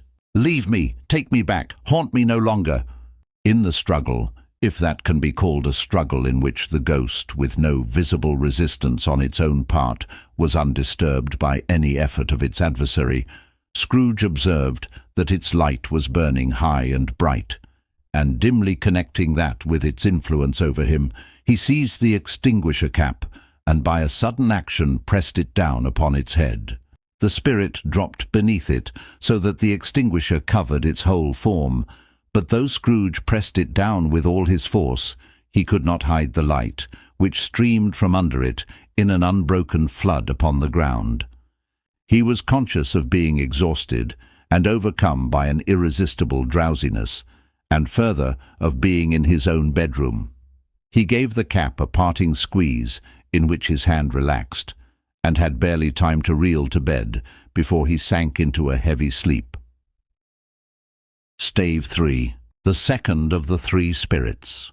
Awaking in the middle of a prodigiously tough snore, and sitting up in bed to get his thoughts together, Scrooge had no occasion to be told that the bell was again upon the stroke of 1. He felt that he was restored to consciousness in the right nick of time, for the especial purpose of holding a conference with the second messenger, dispatched to him through Jacob Marley's intervention. But finding that he turned uncomfortably cold when he began to wonder which of his curtains this new spectre would draw back, he put them every one aside with his own hands, and lying down again, established a sharp lookout all round the bed. For he wished to challenge the spirit on the moment of its appearance, and did not wish to be taken by surprise and made nervous. Gentlemen of the free and easy sort, who plume themselves on being acquainted with a move or two, and being usually equal to the time of day, express the wide range of their capacity for adventure by observing that they are good for anything from pitch and toss to manslaughter, between which opposite extremes, no doubt, there lies a tolerably wide and comprehensive range of subjects. Without venturing for Scrooge quite as hardily as this, I don't mind calling on you to believe that he was ready for a good broad field of strange appearances, and that nothing between a baby and a rhinoceros would have astonished him very much. Now, being prepared for almost anything, he was not by any means prepared for nothing, and consequently, when the bell struck 1 and no shape appeared, he was taken with a violent fit of trembling. 5 minutes, 10 minutes, a quarter of an hour went by, yet nothing came. All this time he lay upon his bed, the very core and centre of a blaze of ruddy light, which streamed upon it when the clock proclaimed the hour, and which, being only light, was more alarming than a dozen ghosts, as he was powerless to make out what it meant or would be at, and was sometimes apprehensive that he might be at that very moment an interesting case of spontaneous combustion, without having the consolation of knowing it. At last, however, he began to think, as you or I would have thought at first, for it is always the person not in the predicament who knows what ought to have been done in it, and would unquestionably have done it too. At last, I say, he began to think that the source and secret of this ghostly light might be in the adjoining room, from whence, on further tracing it, it seemed to shine. This idea taking full possession of his mind, he got up softly and shuffled in his slippers to the door. The moment Scrooge's hand was on the lock, a strange voice called him by his name, and bade him enter. He obeyed. It was his own room. There was no doubt about that, but it had undergone a surprising transformation. The walls and ceiling were so hung with living green that it looked a perfect grove, from every part of which bright gleaming berries glistened. The crisp leaves of holly, mistletoe, and ivy reflected back the light, as if so many little mirrors had been scattered there, and such a mighty blaze went roaring up the chimney, as that dull petrification of a hearth had never known in Scrooge's time, or Marley's, or for many and many a winter season gone.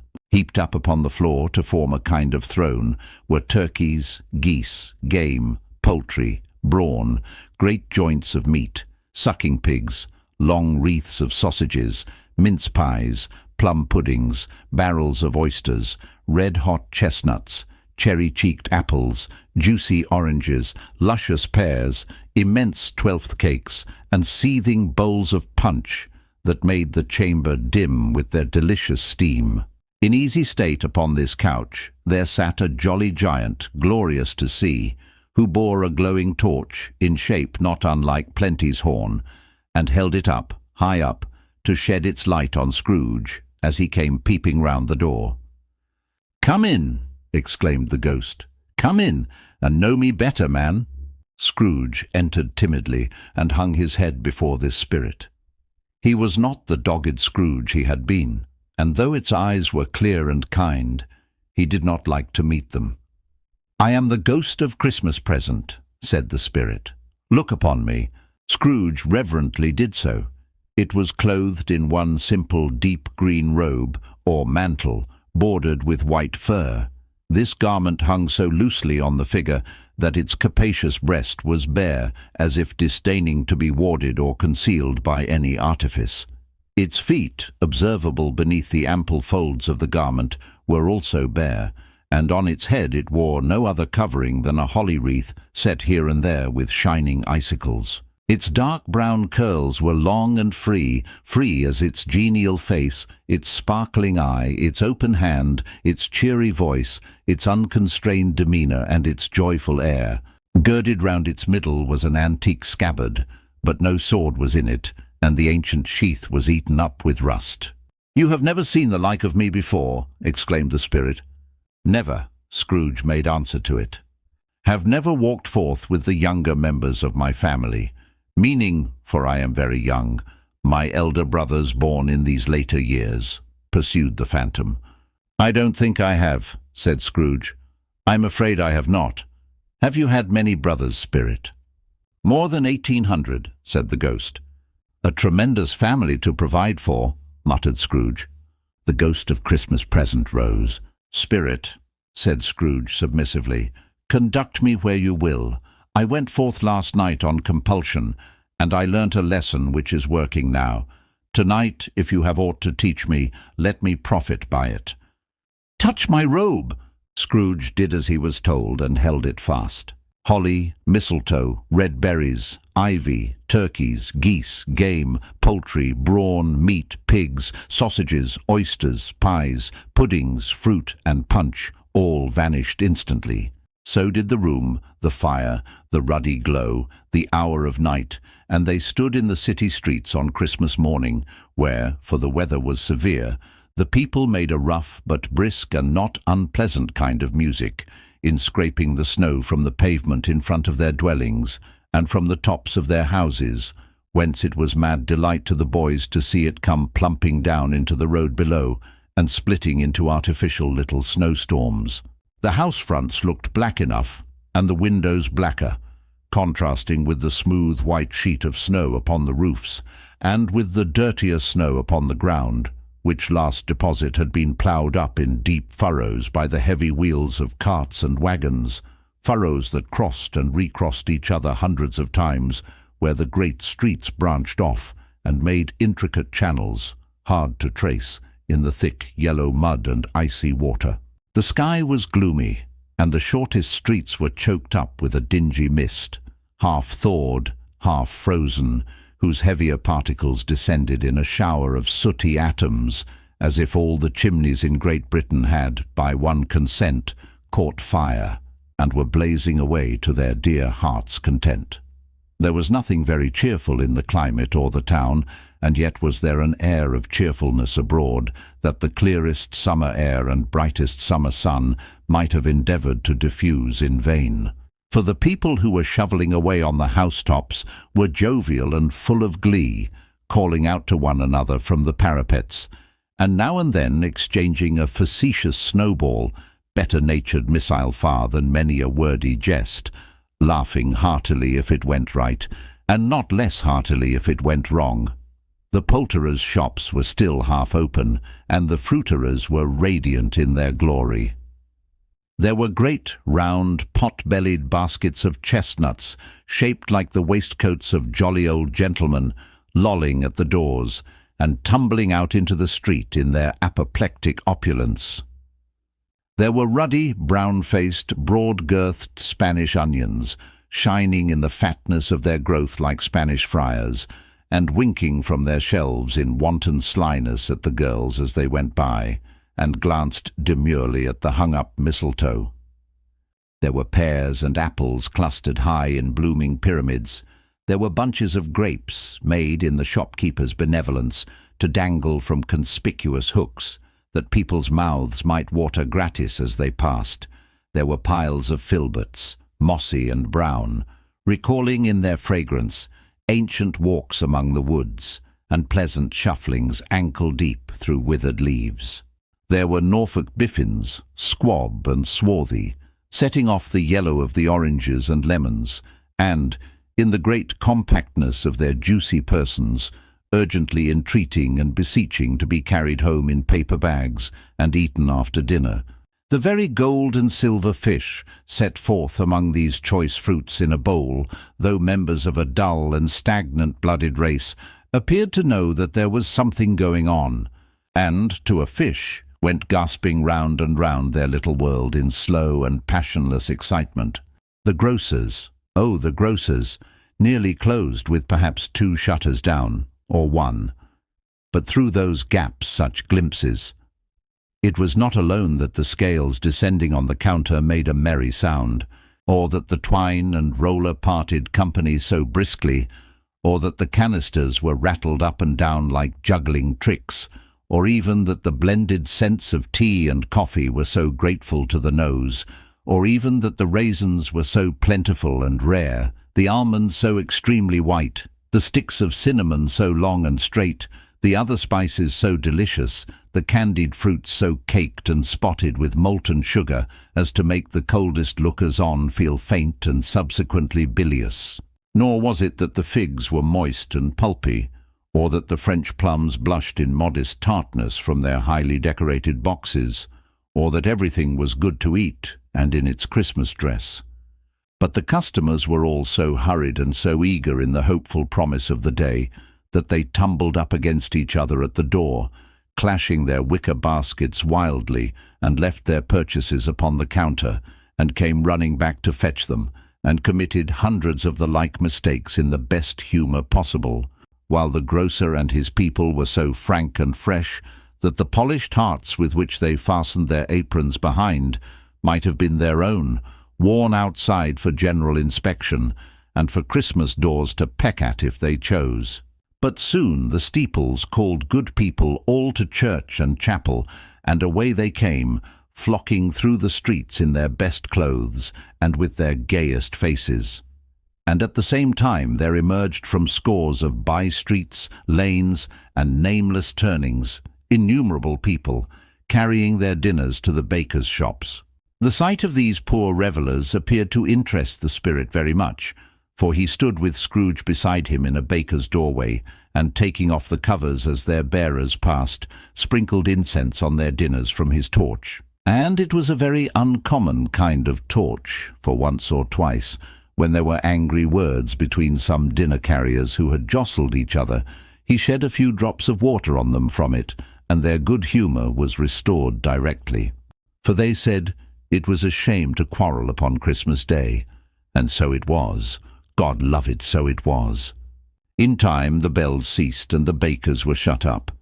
And yet there was a genial shadowing forth of all these dinners and the progress of their cooking, in the thawed blotch of wet above each baker's oven, where the pavement smoked as if its stones were cooking too. "Is there a peculiar flavour in what you sprinkle from your torch?" asked Scrooge. "There is, my own." "Would it apply to any kind of dinner on this day?" asked Scrooge. "To any kindly given, to a poor one most." "Why to a poor one most?" asked Scrooge. "Because it needs it most." "Spirit," said Scrooge after a moment's thought, "I wonder you, of all the beings in the many worlds about us, should desire to cramp these people's opportunities of innocent enjoyment." "Aye," cried the spirit. "You would deprive them of their means of dining every 7th day, often the only day on which they can be said to dine at all," said Scrooge. "Wouldn't you?" "Aye," cried the spirit. "You seek to close these places on the 7th day," said Scrooge.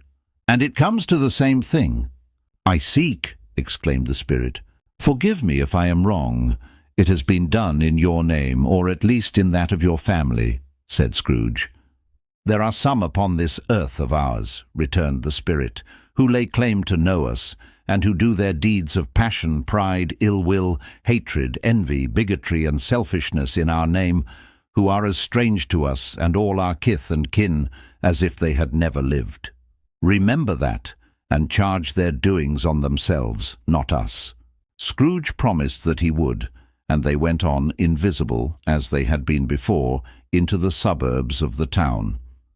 It was a remarkable quality of the ghost, which Scrooge had observed at the baker's, that notwithstanding his gigantic size, he could accommodate himself to any place with ease.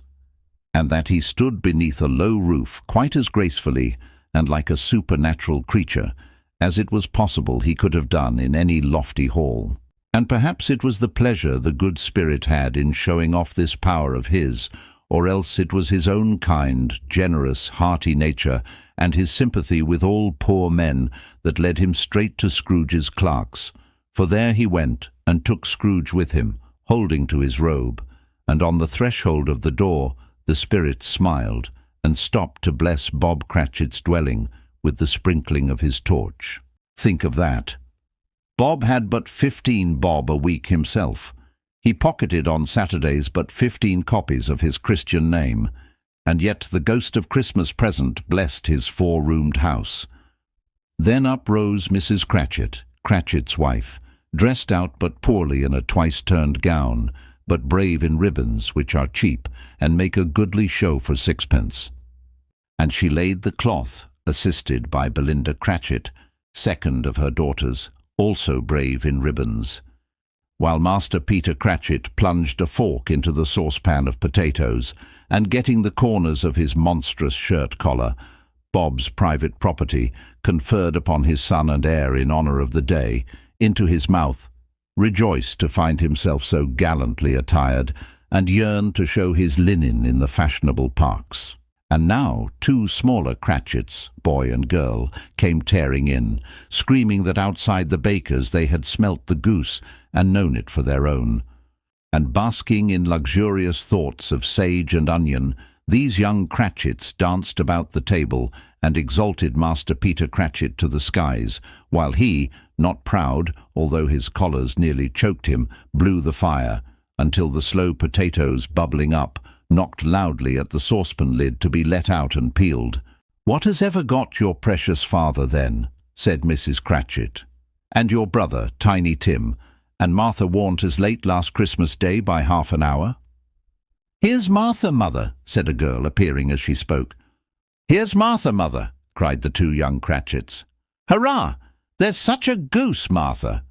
"Why, bless your heart alive, my dear, how late you are," said Mrs. Cratchit, kissing her a dozen times and taking off her shawl and bonnet for her with officious zeal. "We'd a deal of work to finish up last night," replied the girl, "and had to clear away this morning, mother." "Well, never mind so long as you are come," said Mrs. Cratchit. "Sit ye down before the fire, my dear, and have a warm, Lord bless ye." "No, no, there's father coming," cried the 2 young Cratchits, who were everywhere at once. "Hide, Martha, hide!" So Martha hid herself, and in came little Bob, the father, with at least 3 feet of comforter exclusive of the fringe hanging down before him, and his threadbare clothes darned up and brushed to look seasonable, and Tiny Tim upon his shoulder. Alas for Tiny Tim, he bore a little crutch, and had his limbs supported by an iron frame. "Why, where's our Martha?" cried Bob Cratchit, looking round. "Not coming," said Mrs. Cratchit. "Not coming," said Bob, with a sudden declension in his high spirits, for he had been Tim's blood horse all the way from church, and had come home rampant. "Not coming upon Christmas Day." Martha didn't like to see him disappointed, if it were only in joke, so she came out prematurely from behind the closet door and ran into his arms, while the 2 young Cratchits hustled Tiny Tim and bore him off into the wash-house, that he might hear the pudding singing in the copper. "And how did little Tim behave?" asked Mrs. Cratchit, when she had rallied Bob on his credulity, and Bob had hugged his daughter to his heart's content. "As good as gold," said Bob, "and better. Somehow he gets thoughtful, sitting by himself so much, and thinks the strangest things you ever heard. He told me, coming home, that he hoped the people saw him in the church, because he was a cripple, and it might be pleasant to them to remember upon Christmas Day who made lame beggars walk and blind men see." Bob's voice was tremulous when he told them this, and trembled more when he said that Tiny Tim was growing strong and hearty. His active little crutch was heard upon the floor, and back came Tiny Tim before another word was spoken, escorted by his brother and sister to his stool before the fire. And while Bob, turning up his cuffs as if, poor fellow, they were capable of being made more shabby, compounded some hot mixture in a jug with gin and lemons, and stirred it round and put it on the hob to simmer. Master Peter and the two ubiquitous young Cratchits went to fetch the goose, with which they soon returned in high procession. Such a bustle ensued that you might have thought a goose the rarest of all birds, a feathered phenomenon to which a black swan was a matter of course, and in truth it was something very like it in that house. Mrs. Cratchit made the gravy, ready beforehand in a little saucepan, hissing hot. Master Peter mashed the potatoes with incredible vigour. Miss Belinda sweetened up the apple sauce. Martha dusted the hot plates. Bob took Tiny Tim beside him in a tiny corner at the table. The two young Cratchits set chairs for everybody, not forgetting themselves, and mounting guard upon their posts, crammed spoons into their mouths, lest they should shriek for goose before their turn came to be helped. At last the dishes were set on, and grace was said. It was succeeded by a breathless pause as Mrs. Cratchit, looking slowly all along the carving knife, prepared to plunge it in the breast. But when she did, and when the long-expected gush of stuffing issued forth, one murmur of delight arose all round the board, and even Tiny Tim, excited by the two young Cratchits, beat on the table with the handle of his knife, and feebly cried, "Hurrah! There never was such a goose." Bob said he didn't believe there ever was such a goose cooked. Its tenderness and flavour, size and cheapness were the themes of universal admiration. Eked out by the apple sauce and mashed potatoes, it was a sufficient dinner for the whole family. Indeed, as Mrs. Cratchit said with great delight, surveying one small atom of a bone upon the dish, they hadn't ate it all at last. Yet everyone had had enough, and the youngest Cratchits in particular were steeped in sage and onion to the eyebrows. But now, the plates being changed by Miss Belinda, Mrs. Cratchit left the room alone, too nervous to bear witnesses, to take the pudding up and bring it in. Suppose it should not be done enough? Suppose it should break in turning out? Suppose somebody should have got over the wall of the backyard and stolen it while they were merry with the goose, a supposition at which the two young Cratchits became livid. All sorts of horrors were supposed. Hallo! A great deal of steam. The pudding was out of the copper. A smell like a washing day. That was the cloth. A smell like an eating house, and a pastry cook's next door to each other, with a laundress's next door to that. That was the pudding. In half a minute, Mrs. Cratchit entered, flushed, but smiling proudly, with the pudding like a speckled cannonball, so hard and firm, blazing in half a quartern of ignited brandy, and bedight with Christmas holly stuck into the top. "Oh, a wonderful pudding," Bob Cratchit said, and calmly too, that he regarded it as the greatest success achieved by Mrs. Cratchit since their marriage. Mrs. Cratchit said that now the weight was off her mind, she would confess she had had her doubts about the quantity of flour. Everybody had something to say about it, but nobody said or thought it was at all a small pudding for a large family. It would have been flat heresy to do so. Any Cratchit would have blushed to hint at such a thing. At last the dinner was all done, the cloth was cleared, the hearth swept, and the fire made up. The compound in the jug being tasted and considered perfect, apples and oranges were put upon the table, and a shovelful of chestnuts on the fire. Then all the Cratchit family drew round the hearth in what Bob Cratchit called a circle, meaning half a one, and at Bob Cratchit's elbow stood the family display of glass, 2 tumblers and a custard cup without a handle. These held the hot stuff from the jug, however, as well as golden goblets would have done, and Bob served it out with beaming looks, while the chestnuts on the fire sputtered and crackled noisily. Then Bob proposed, "A Merry Christmas to us all, my dears, God bless us," which all the family re-echoed. "God bless us, everyone," said Tiny Tim, the last of all. He sat very close to his father's side, upon his little stool. Bob held his withered little hand in his, as if he loved the child, and wished to keep him by his side, and dreaded that he might be taken from him. "Spirit," said Scrooge with an interest he had never felt before, Tell me if Tiny Tim will live." "I see a vacant seat," replied the ghost, "in the poor chimney corner, and a crutch without an owner, carefully preserved. If these shadows remain unaltered by the future, the child will die." "No, no," said Scrooge. "Oh, no, kind spirit, say he will be spared. If these shadows remain unaltered by the future, none other of my race," returned the ghost, "will find him here." "What then? Penitence and grief." "Man," said the ghost, "if man you be in heart, not adamant, forbear that wicked cant until you have discovered what the surplus is, and where it is. Will you decide what men shall live, what men shall die?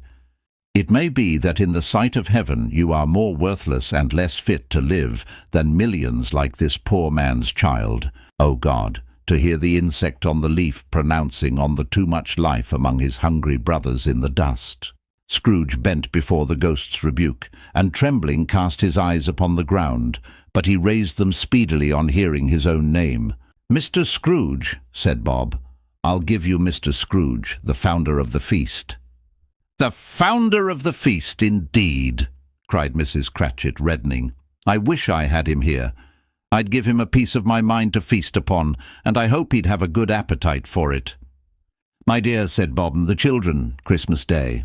"It should be Christmas Day, I am sure," said she, "on which one drinks the health of such an odious, stingy, hard, unfeeling man as Mr. Scrooge. You know he is, Robert. Nobody knows it better than you do, poor fellow." "My dear," was Bob's mild answer, "Christmas Day." "I'll drink his health for your sake and the day's," said Mrs. Cratchit. "Not for his. Long life to him. A Merry Christmas and a Happy New Year. He'll be very merry and very happy, I have no doubt." The children drank the toast after her.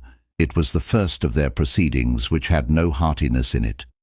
Tiny Tim drank it last of all, but he didn't care twopence for it. Scrooge was the ogre of the family. The mention of his name cast a dark shadow on the party, which was not dispelled for full 5 minutes. After it had passed away, they were 10 times merrier than before, from the mere relief of Scrooge the baleful being done with. Bob Cratchit told them how he had a situation in his eye for Master Peter, which would bring in, if obtained, full 5 and 6pence weekly. The 2 young Cratchits laughed tremendously at the idea of Peter's being a man of business, and Peter himself looked thoughtfully at the fire from between his collars, as if he were deliberating what particular investments he should favour when he came into the receipt of that bewildering income. Martha, who was a poor apprentice at a milliner's, then told them what kind of work she had to do, and how many hours she worked at a stretch, and how she meant to lie abed tomorrow morning for a good long rest. Tomorrow being a holiday she passed at home. Also how she had seen a countess and a lord some days before, and how the lord was much about as tall as Peter, at which Peter pulled up his collars so high that you couldn't have seen his head if you had been there. All this time the chestnuts and the jug went round, and by they had a song about a lost child travelling in the snow, from Tiny Tim, who had a plaintive little voice, and sang it very well indeed. There was nothing of high mark in this. They were not a handsome family. They were not well dressed. Their shoes were far from being waterproof. Their clothes were scanty, and Peter might have known, and very likely did, the inside of a pawnbroker's. But they were happy, grateful, pleased with one another. Dry, gleaming room, with the spirit standing smiling by his side, and looking at that same nephew with approving affability. "Ha, ha!" laughed Scrooge's nephew. "Ha, ha, ha! If you should happen, by any unlikely chance, to know a man more blessed in a laugh than Scrooge's nephew, all I can say is, I should like to know him too. Introduce him to me, and I'll cultivate his acquaintance. It is a fair, even-handed, noble adjustment of things, that while there is infection in disease and sorrow, there is nothing in the world so irresistibly contagious as laughter and good humour." When Scrooge's nephew laughed in this way, holding his sides, rolling his head and twisting his face into the most extravagant contortions, Scrooge's niece, by marriage, laughed as heartily as he, and their assembled friends, being not a bit behindhand, roared out lustily, "The sexton's spade that buried Jacob Marley." But they didn't devote the whole evening to music. After a while they played at forfeits, for it is good to be children sometimes, and never better than at Christmas, when its mighty founder was a child himself. Stop! There was first a game at blind man's buff. Of course there was. And I no more believe Topper was really blind than I believe he had eyes in his boots. My opinion is that it was a done thing between him and Scrooge's nephew, and that the ghost of Christmas present knew it. The way he went after that plump sister in the lace tucker was an outrage on the credulity of human nature, knocking down the fire-irons, tumbling over the chairs, bumping up against the piano, smothering himself among the curtains. Wherever she went, there went he. He always knew where the plump sister was. He wouldn't catch anybody else. If you had fallen up against him, as some of them did, and stood there, he would have made a feint of endeavouring to seize you, which would have been an affront to your understanding, and would instantly have sidled off in the direction of the plump sister. She often cried out that it wasn't fair, and it really was not. But when at last he caught her, when, in spite of all her silken rustlings and her rapid flutterings past him, he got her into a corner whence there was no escape, then his conduct was the most execrable, for his pretending not to know her, his pretending that it was necessary to touch her headdress, and further to assure himself of her identity by pressing a certain ring upon her finger and a certain chain about her neck, was vile, monstrous. No doubt she told him her opinion of it, when, another blind man being in office, they were so very confidential together behind the curtains. Scrooge's niece was not one of the blind man's buff party, but was made comfortable with a large chair and a footstool in a snug corner, where the ghost and Scrooge were close behind her. But she joined in the forfeits, and loved her love to admiration with all the letters of the alphabet. Likewise at the game of how, when, and where, she was very great, and to the secret joy of Scrooge's nephew, beat her sisters hollow, though they were sharp girls too, as Topper could have told you. There might have been 20 people there, young and old, but they all played, and so did Scrooge, for, wholly forgetting, in the interest he had in what was going on, that his voice made no sound in their ears, he sometimes came out with his guess quite loud, and very often guessed right too. For the sharpest needle, best Whitechapel warranted not to cut in the eye, was not sharper than Scrooge, blunt as he took it in his head to be. The ghost was greatly pleased to find him in this mood, and looked upon him with such favour that he begged like a boy to be allowed to stay until the guests departed. But this the spirit said could not be done. "Here's a new game," said Scrooge. "1 half-hour, spirit, only one." It was a game called Yes and No, where Scrooge's nephew had to think of something, and the rest must find out what, he only answering to their questions yes or no, as the case was. The brisk fire of questioning to which he was exposed elicited from him that he was thinking of an animal, a live animal, rather a disagreeable animal, a savage animal, an animal that growled and grunted sometimes and talked sometimes, and lived in London, and walked about the streets, and wasn't made a show of, and wasn't led by anybody, and didn't live in a menagerie, and was never killed in a market, and was not a horse, or an ass, or a cow, or a bull, or a tiger, or a dog, or a pig, or a cat, or a bear. At every fresh question that was put to him, this nephew burst into a fresh roar of laughter, and was so inexpressibly tickled that he was obliged to get up off the sofa and stamp. At last the plump sister, falling into a similar state, cried out, "I have found it out. I know what it is, Fred. I know what it is." "What is it?" cried Fred. "It's your Uncle Scrowowowoge," which it certainly was. Admiration was the universal sentiment, though some objected that the reply to "Is it a bear?" ought to have been yes, inasmuch as an answer in the negative was sufficient to have diverted their thoughts from Mr. Scrooge, supposing they had ever had any tendency that way. "He has given us plenty of merriment, I am sure," said Fred, "and it would be ungrateful not to drink his health. Here is a glass of mulled wine ready to our hand at the moment, and I say Uncle Scrooge." "Well, Uncle Scrooge," they cried, "a Merry Christmas and a Happy New Year to the old man, whatever he is," said Scrooge's nephew. "He wouldn't take it from me, but may he have it nevertheless. Uncle Scrooge." Uncle Scrooge had imperceptibly become so gay and light of heart that he would have pledged the unconscious company in return, and thanked them in an inaudible speech if the ghost had given him time. But the whole scene passed off in the breath of the last words spoken by his nephew, and he and the spirit were again upon their travels. Much they saw, and far they went, and many homes they visited, but always with a happy end. The spirit stood beside sick beds, and they were cheerful, on foreign lands, and they were close at home, by struggling men, and they were patient in their greater hope. By poverty, and it was rich. In almshouse, hospital, and jail, in misery's every refuge, where vain man in his little brief authority had not made fast the door, and barred the spirit out, he left his blessing, and taught Scrooge his precepts. It was a long night if it were only a night, but Scrooge had his doubts of this, because the Christmas holidays appeared to be condensed into the space of time they passed together. It was strange, too, that while Scrooge remained unaltered in his outward form, the ghost grew older, clearly older.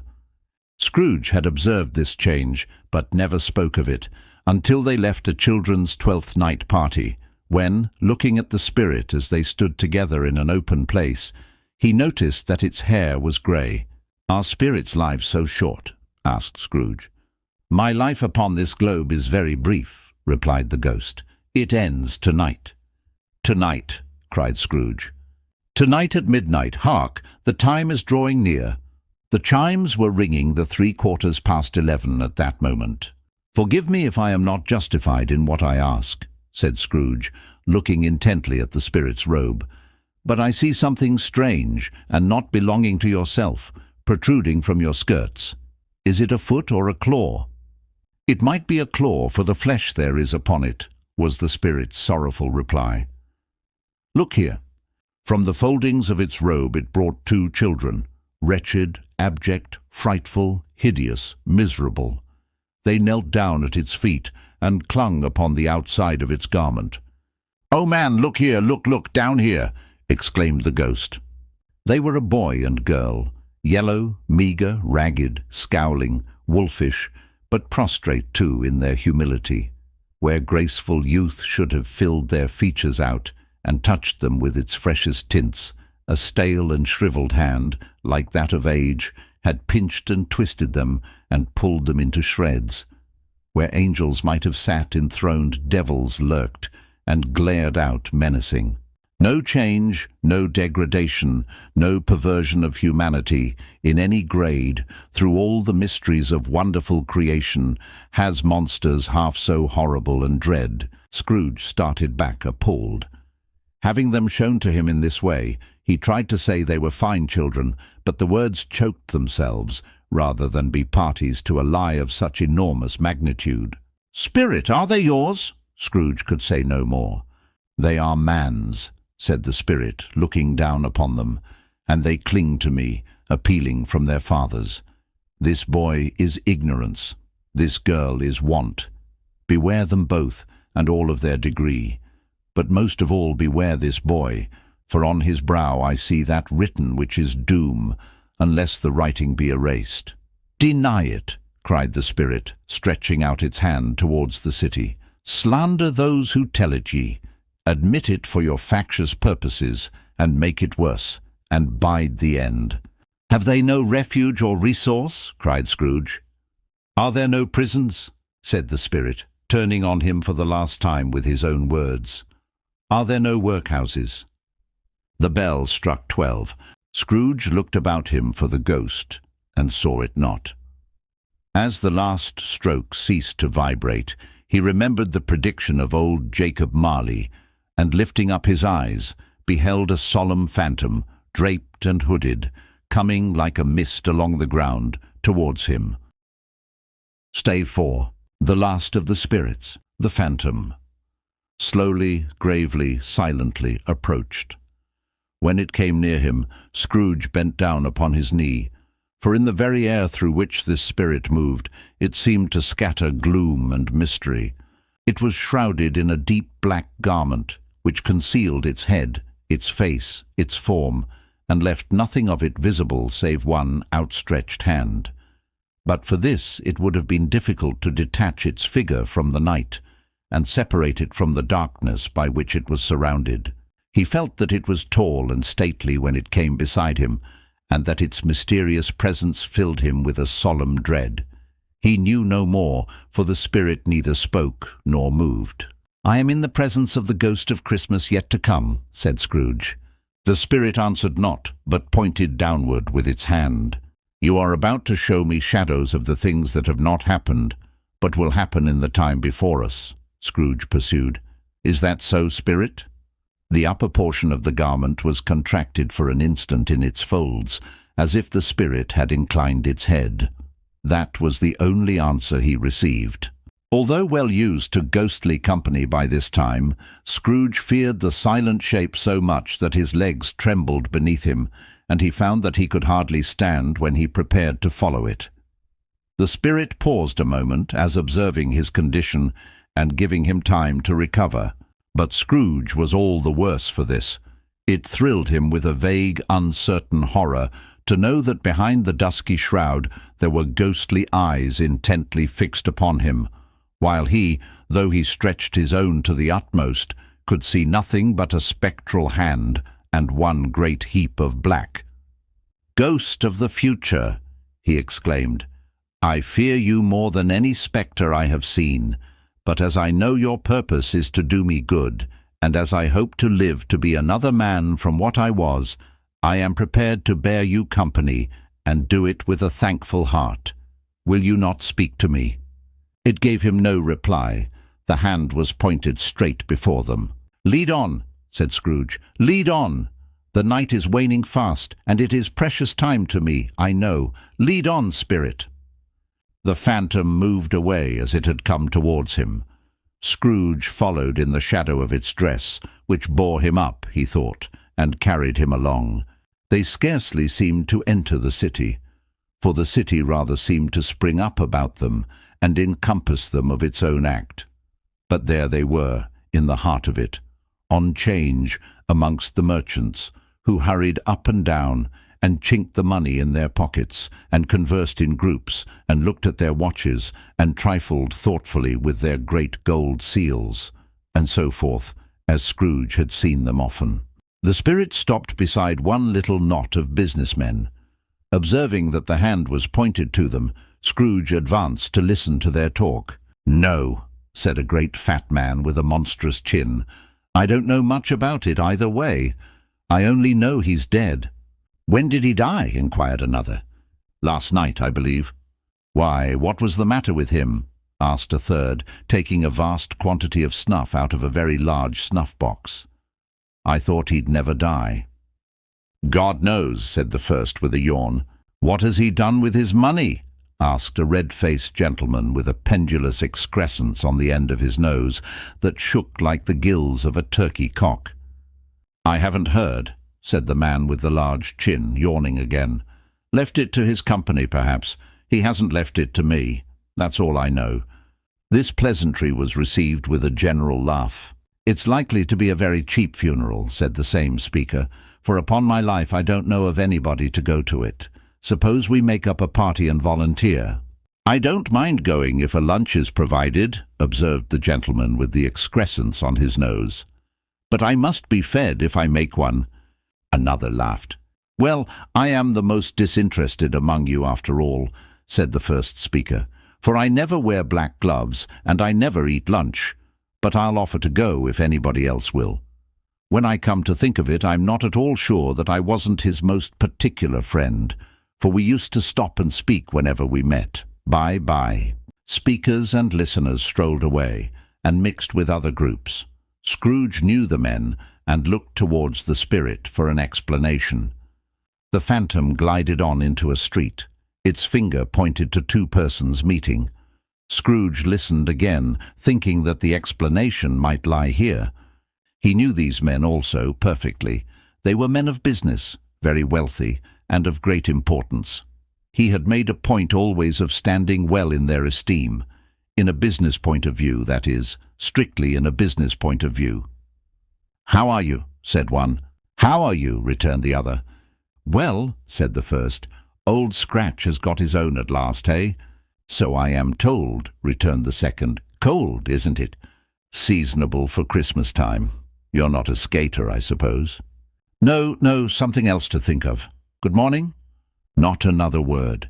That was their meeting, their conversation, and their parting. Scrooge was at first inclined to be surprised that the spirit should attach importance to conversations apparently so trivial, but feeling assured that they must have some hidden purpose, he set himself to consider what it was likely to be.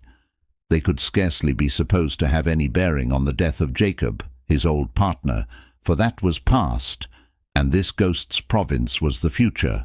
Nor could he think of anyone immediately connected with himself to whom he could apply them. But nothing doubting that to whomsoever they applied they had some latent moral for his own improvement, he resolved to treasure up every word he heard and everything he saw, and especially to observe the shadow of himself when it appeared. For he had an expectation that the conduct of his future self would give him the clue he missed, and would render the solution of these riddles easy. He looked about in that very place for his own image. But another man stood in his accustomed corner, and though the clock pointed to his usual time of day for being there, he saw no likeness of himself among the multitudes that poured in through the porch. It gave him little surprise, however, for he had been revolving in his mind a change of life, and thought and hoped he saw his newborn resolutions carried out in this. Quiet and dark beside him stood the phantom, with its outstretched hand. When he roused himself from his thoughtful quest, he fancied from the turn of the hand and its situation in reference to himself that the unseen eyes were looking at him keenly. It made him shudder and feel very cold. They left the busy scene and went into an obscure part of the town where Scrooge had never penetrated before, although he recognized its situation and its bad repute. The ways were foul and narrow, the shops and houses wretched, the people half-naked, drunken, slipshod, ugly. Alleys and archways, like so many cesspools, disgorged their offences of smell and dirt and life upon the straggling streets, and the whole quarter reeked with crime, with filth and misery. Far in this den of infamous resort there was a low-browed beetling shop, below a penthouse roof, where iron, old rags, bottles, bones, and greasy offal were bought. Upon the floor within were piled up heaps of rusty keys, nails, chains, hinges, files, scales, weights, and refuse iron of all kinds. Secrets that few would like to scrutinize were bred and hidden in mountains of unseemly rags, masses of corrupted fat, and sepulchres of bones. Sitting in among the wares he dealt in, by a charcoal stove made of old bricks, was a grey-haired rascal nearly 70 years of age, who had screened himself from the cold air without by a frowsy curtaining of miscellaneous tatters, hung upon a line, and smoked his pipe in all the luxury of calm retirement. Scrooge and the phantom came into the presence of this man, just as a woman with a heavy bundle slunk into the shop. But she had scarcely entered when another woman, similarly laden, came in too, and she was closely followed by a man in faded black, who was no less startled by the sight of them than they had been upon the recognition of each other. After a short period of blank astonishment, in which the old man with the pipe had joined them, they all three burst into a laugh. "Let the charwoman alone to be the first," cried she who had entered first. "Let the laundress alone to be the second, and let the undertaker's man alone to be the third. Look here, old Joe, here's a chance, if we haven't all three met here without meaning it." "You couldn't have met in a better place. said old Joe, removing his pipe from his mouth. "Come into the parlour. You were made free of it long ago, you know, and the other two aren't strangers. Stop till I shut the door of the shop. Ah, how it squeaks! There aren't such a rusty bit of metal in the place as its own hinges, I believe, and I'm sure there's no such old bones here as mine. Ha, ha! We're all suitable to our calling. We're well matched. Come into the parlour. Come into the parlour." The parlour was the space behind the screen of rags. The old man raked the fire together with an old stair-rod, and having trimmed his smoky lamp, for it was night, with the stem of his pipe, put it in his mouth again. While he did this, the woman who had already spoken threw her bundle on the floor and sat down in a flaunting manner on a stool, crossing her elbows on her knees and looking with a bold defiance at the other two. "What odds, then? What odds, Mrs. Dilber?" said the woman. "Every person has a right to take care of themselves. He always did." "That's true indeed," said the laundress. "No man more so. Why then don't stand staring as if you was afraid, woman. Who's the wiser? We're not going to pick holes in each other's coats, I suppose." "No, indeed," said Mrs. Dilber and the man together. "We should hope not." "Very well then," cried the woman. "That's enough. Who's the worse for the loss of a few things like these? Not a dead man, I suppose." "No, indeed," said Mrs. Dilber, laughing. "If he wanted to keep 'em after he was dead, a wicked old screw," pursued the woman, "why wasn't he natural in his lifetime? If he had been, he'd have had somebody to look after him when he was struck with death, instead of lying gasping out his last there, alone by himself." "It's the truest word that ever was spoke," said Mrs. Dilber. "It's a judgment on him." "I wish it was a little heavier one," replied the woman, "and it should have been, you may depend upon it, if I could have laid my hands on anything else. Open that bundle, old Joe, and let me know the value of it. Speak out plain. I'm not afraid to be the first, nor afraid for them to see it. We know pretty well that we were helping ourselves before we met here, I believe. It's no sin. Open the bundle, Joe." But the gallantry of her friends would not allow of this, and the man in faded black, mounting the breech first, produced his plunder. It was not extensive. A seal or two, a pencil case, a pair of sleeve buttons, and a brooch of no great value were all. They were severally examined and appraised by old Joe, who chalked the sums he was disposed to give for each upon the wall, and added them up into a total when he found there was nothing more to come. "That's your account," said Joe, "and I wouldn't give another sixpence if I was to be boiled for not doing it. Who's next?" Mrs. Dilber was next. Sheets and towels, a little wearing apparel, 2 old-fashioned silver teaspoons, a pair of sugar tongs, and a few boots. Her account was stated on the wall in the same manner. "I always give too much to ladies. It's a weakness of mine, and that's the way I ruin myself," said old Joe. "That's your account. If you asked me for another penny and made it an open question, I'd repent of being so liberal and knock off half a crown." "And now undo my bundle, Joe," said the first woman. Joe went down on his knees for the greater convenience of opening it, and having unfastened a great many knots, dragged out a large and heavy roll of some dark stuff. "What do you call this?" said Joe. "Bed curtains." "Ah," returned the woman, laughing and leaning forward on her crossed arms. "Bed curtains. You don't mean to say you took 'em down, rings and all, with him lying there?" said Joe. "Yes, I do," replied the woman. "Why not?" "You were born to make your fortune," said Joe, "and you'll certainly do it." "I certainly shan't hold my hand when I can get anything in it by reaching it out, for the sake of such a man as he was. I promise you, Joe," returned the woman coolly. "Don't drop that oil upon the blankets now." "His blankets?" asked Joe. "Whose else's, do you think?" replied the woman. "He isn't likely to take cold without 'em, I dare say." "I hope he didn't die of anything catching, eh?" said old Joe, stopping in his work and looking up. "Don't you be afraid of that," returned the woman. "I aren't so fond of his company that I'd loiter about him for such things, if he did. Ah, you may look through that shirt till your eyes ache, but you won't find a hole in it, nor a threadbare place. It's the best he had, and a fine one too. They'd have wasted it if it hadn't been for me." "What do you call wasting of it?" asked old Joe. "Putting it on him to be buried in, to be sure," replied the woman with a laugh. "Somebody was fool enough to do it, but I took it off again. If calico ain't good enough for such a purpose, it isn't good enough for anything. It's quite as becoming to the body. He can't look uglier than he did in that one." Scrooge listened to this dialogue in horror.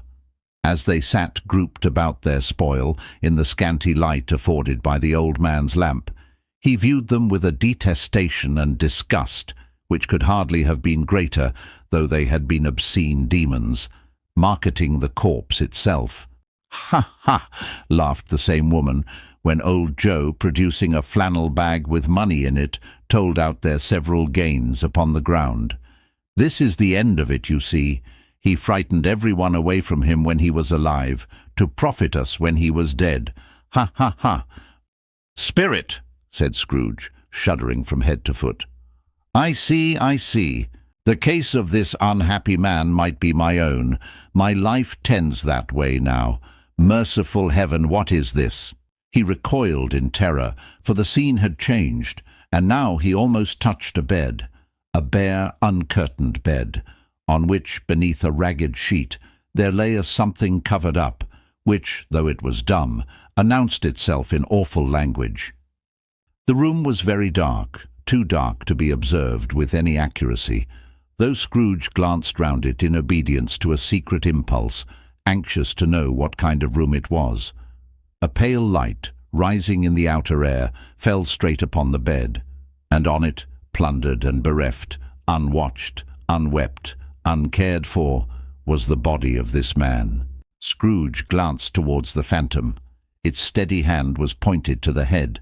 The cover was so carelessly adjusted that the slightest raising of it, the motion of a finger upon Scrooge's part, would have disclosed the face. He thought of it, felt how easy it would be to do, and longed to do it, but had no more power to withdraw the veil than to dismiss the spectre at his side. "O cold, cold, rigid, dreadful death, set up thine altar here, and dress it with such terrors as thou hast at thy command, for this is thy dominion. But of the loved, revered, and honoured head thou canst not turn one hair to thy dread purposes, or make one feature odious. It is not that the hand is heavy and will fall down when released. It is not that the heart and pulse are still, but that the hand was open, generous and true, the heart brave, warm and tender, and the pulse a man's. Strike, shadow, strike, and see his good deeds springing from the wound, to sow the world with life immortal." No voice pronounced these words in Scrooge's ears, and yet he heard them when he looked upon the bed. He thought, if this man could be raised up now, what would be his foremost thoughts? Avarice, hard-dealing, griping cares. They have brought him to a rich end, truly. He lay in the dark, empty house, with not a man, a woman, or a child, to say that he was kind to me in this or that, and for the memory of one kind word I will be kind to him. A cat was tearing at the door, and there was a sound of gnawing rats beneath the hearthstone. What they wanted in the room of death, and why they were so restless and disturbed, Scrooge did not dare to think. "Spirit," he said, "this is a fearful place. In leaving it I shall not leave its lesson. Trust me. Let us go." Still the ghost pointed with an unmoved finger to the head. "I understand you," Scrooge returned, "and I would do it if I could. But I have not the power, Spirit. I have not the power." Again it seemed to look upon him. "If there is any person in the town who feels emotion caused by this man's death," said Scrooge, quite agonized, "show that person to me, Spirit, I beseech you." The phantom spread its dark robe before him for a moment, like a wing, and withdrawing it, revealed a room by daylight where a mother and her children were. She was expecting someone, and with anxious eagerness, for she walked up and down the room, started at every sound, looked out from the window, glanced at the clock, tried, but in vain, to work with her needle, and could hardly bear the voices of the children in their play. At length the long-expected knock was heard. She hurried to the door and met her husband, a man whose face was careworn and depressed, though he was young. There was a remarkable expression in it now, a kind of serious delight of which he felt ashamed, and which he struggled to repress. He sat down to the dinner that had been hoarding for him by the fire, and when she asked him faintly what news, which was not until after a long silence, he appeared embarrassed how to answer. "Is it good," she said, "or bad, to help him?" "Bad," he answered. "We are quite ruined."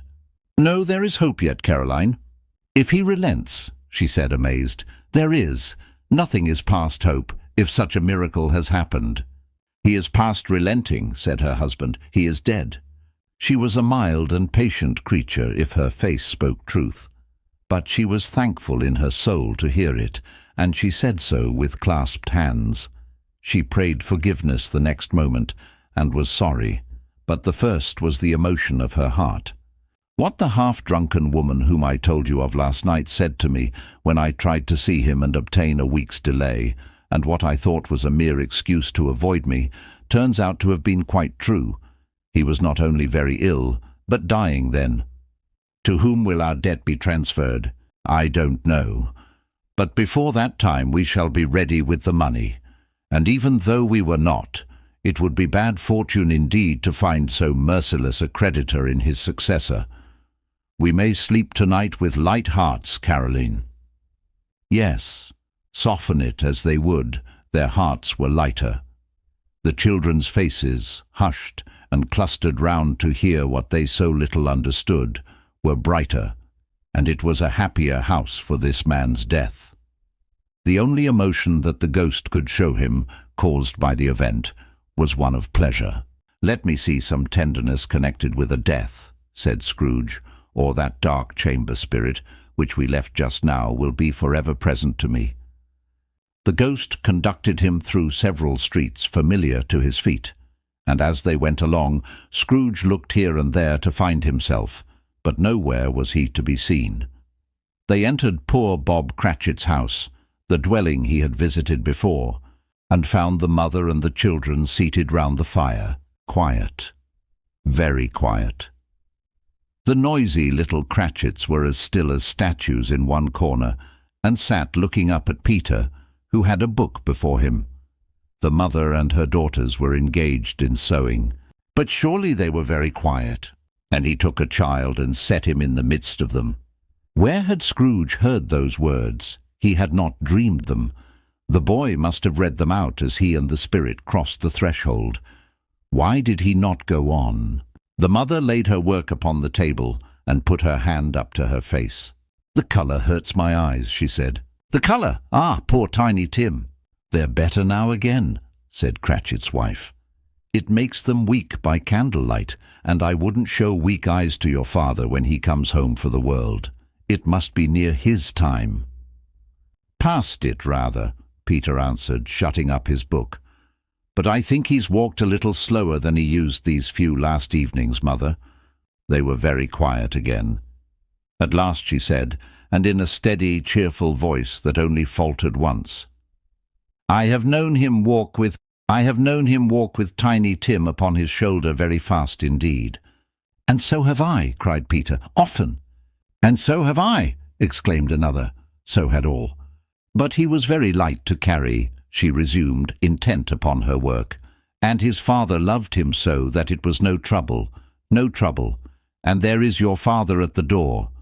She hurried out to meet him, and little Bob, in his comforter, he had need of it, poor fellow, came in. His tea was ready for him on the hob, and they all tried who should help him to it most. Then the two young Cratchits got upon his knees and laid each child a little cheek against his face, as if they said, "Don't mind it, father, don't be grieved." Bob was very cheerful with them, and spoke pleasantly to all the family. He looked at the work upon the table, and praised the industry and speed of Mrs. Cratchit and the girls. They would be done long before Sunday, he said. "Sunday? You went today then, Robert?" said his wife. "Yes, my dear," returned Bob. "I wish you could have gone. It would have done you good to see how green a place it is. But you'll see it often." I promised him that I would walk there on a Sunday. My little child, cried Bob. My little child. He broke down all at once. He couldn't help it. If he could have helped it, he and his child would have been farther apart, perhaps, than they were. He left the room and went upstairs into the room above, which was lighted cheerfully and hung with Christmas. There was a chair set close beside the child, and there were signs of someone having been there lately. Poor Bob sat down in it, and when he had thought a little and composed himself, he kissed the little face.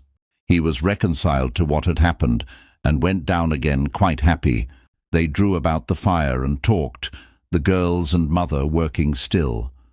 Bob told them of the extraordinary kindness of Mr. Scrooge's nephew, whom he had scarcely seen but once, and who, meeting him in the street that day, and seeing that he looked just a little down, you know, said Bob, inquired what had happened to distress him.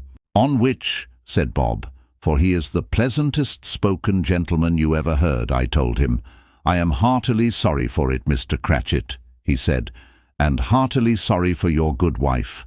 By the by, how he ever knew that I don't know. Knew what, my dear? Why, that you were a good wife, replied Bob. Everybody knows that, said Peter. Very well observed, my boy, cried Bob. I hope they do. Heartily sorry, he said, for your good wife. If I can be of service to you in any way, he said, giving me his card, that's where I live. Pray come to me. Now it wasn't, cried Bob, for the sake of anything he might be able to do for us, so much as for his kind way, that this was quite delightful. It really seemed as if he had known our Tiny Tim, and felt with us. I'm sure he's a good soul, said Mrs. Cratchit. You would be surer of it, my dear, returned Bob, if you saw and spoke to him. I shouldn't be at all surprised, mark what I say, if he got Peter a better situation.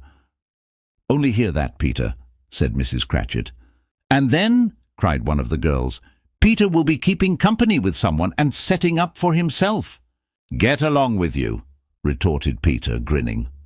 It's just as likely as not, said Bob, one of these days, though there's plenty of time for that, my dear. But however and whenever we part from one another, I am sure we shall none of us forget poor Tiny Tim, shall we? Or this first parting that there was among us. Never, father, cried they all. And I know, said Bob, I know, my dears, that when we recollect how patient and how mild he was, although he was a little child, we shall not quarrel easily among ourselves, and forget poor Tiny Tim in doing it. No, never, father, they all cried again. I am very happy, said little Bob, I am very happy. Mrs. Cratchit kissed him, his daughters kissed him, the two young Cratchits kissed him, and Peter and himself shook hands. Spirit of Tiny Tim, thy childish essence was from God. Spectre, said Scrooge, something informs me that our parting moment is at hand. I know it, but I know not how. Tell me what man that was whom we saw lying dead. The ghost of Christmas, yet to come, conveyed him as before, though at a different time, he thought. Indeed, there seemed no order in these latter visions, save that they were in the future, into the resorts of business men, but showed him not himself. Indeed, the spirit did not stay for anything, but went straight on as to the end just now desired, until besought by Scrooge to tarry for a moment. This court, said Scrooge, through which we hurry now, is where my place of occupation is, and has been for a length of time. I see the house. Let me behold what I shall be in days to come. The spirit stopped. The hand was pointed elsewhere. The house is yonder, Scrooge exclaimed. Why do you point away? The inexorable finger underwent no change. Scrooge hastened to the window of his office and looked in. It was an office still, but not his. The furniture was not the same, and the figure in the chair was not himself. The phantom pointed as before. He joined it once again, and wondering why and whither he had gone, accompanied it until they reached an iron gate. He paused to look round before entering. A churchyard. Here then the wretched man, whose name he had now to learn, lay underneath the ground. It was a worthy place, walled in by houses, overrun by grass and weeds, the growth of vegetation's death, not life, choked up with too much burying, fat with repleted appetite. A worthy place. The spirit stood among the graves and pointed down to one. He advanced towards it, trembling. The phantom was exactly as it had been, but he dreaded that he saw new meaning in its solemn shape. "Before I draw nearer to that stone to which you point," said Scrooge, "answer me one question. Are these the shadows of the things that will be, or are they shadows of things that may be only?" Still the ghost pointed downward to the grave by which it stood. "Men's courses will foreshadow certain ends, to which, if persevered in, they must lead," said Scrooge. "But if the courses be departed from, the ends will change. Say it is thus with what you show me." The spirit was immovable as ever. Scrooge crept towards it, trembling as he went, and following the finger, read upon the stone of the neglected grave his own name, Ebenezer Scrooge. "Am I that man who lay upon the bed?" he cried upon his knees. The finger pointed from the grave to him and back again. "No, spirit, oh no, no!" The finger still was there. "Spirit," he cried, tight clutching at its robe, "hear me. I am not the man I was. I will not be the man I must have been but for this intercourse. Why show me this if I am past all hope?" For the first time the hand appeared to shake. "Good spirit," he pursued, as down upon the ground he fell before it, "your nature intercedes for me and pities me. Assure me that I yet may change these shadows you have shown me by an altered life." The kind hand trembled. "I will honor Christmas in my heart, and try to keep it all the year. I will live in the past, the present, and the future. The spirits of all three shall strive within me. I will not shut out the lessons that they teach. Oh, tell me, I may sponge away the writing on this stone." In his agony, he caught the spectral hand. It sought to free itself, but he was strong in his entreaty, and detained it. The spirit, stronger yet, repulsed him. Holding up his hands in one last prayer to have his fate reversed, he saw an alteration in the phantom's hood and dress. It shrunk, collapsed, and dwindled down into a bedpost. Stave 5. The end of it. Yes, and the bedpost was his own. The bed was his own. The room was his own. Best and happiest of all, the time before him was his own, to make amends in. "I will live in the past, the present, and the future," Scrooge repeated as he scrambled out of bed. "The spirits of all three shall strive within me, O Jacob Marley. Heaven and the Christmas time be praised for this. I say it on my knees, old Jacob, on my knees." He was so fluttered and so glowing with his good intentions that his broken voice would scarcely answer to his call. He had been sobbing violently in his conflict with the spirit, and his face was wet with tears. "They are not torn down," cried Scrooge, folding one of his bed curtains in his arms. "They are not torn down, rings and all. They are here. I am here. The shadows of the things that would have been may be dispelled. They will be. I know they will." His hands were busy with his garments all this time, turning them inside out, putting them on upside down, tearing them, mislaying them, making them parties to every kind of extravagance. "I don't know what to do," cried Scrooge, laughing and crying in the same breath, and making a perfect Laocoon of himself with his stockings. "I am as light as a feather. I am as happy as an angel. I am as merry as a schoolboy. I am as giddy as a drunken man. A Merry Christmas to everybody. A Happy New Year to all the world. Hello here, whoop, hello!" He had frisked into the sitting-room, and was now standing there, perfectly winded. "There's the saucepan that the gruel was in," cried Scrooge, starting off again, and frisking round the fireplace. "There's the door by which the ghost of Jacob Marley entered. There's the corner where the ghost of Christmas present sat.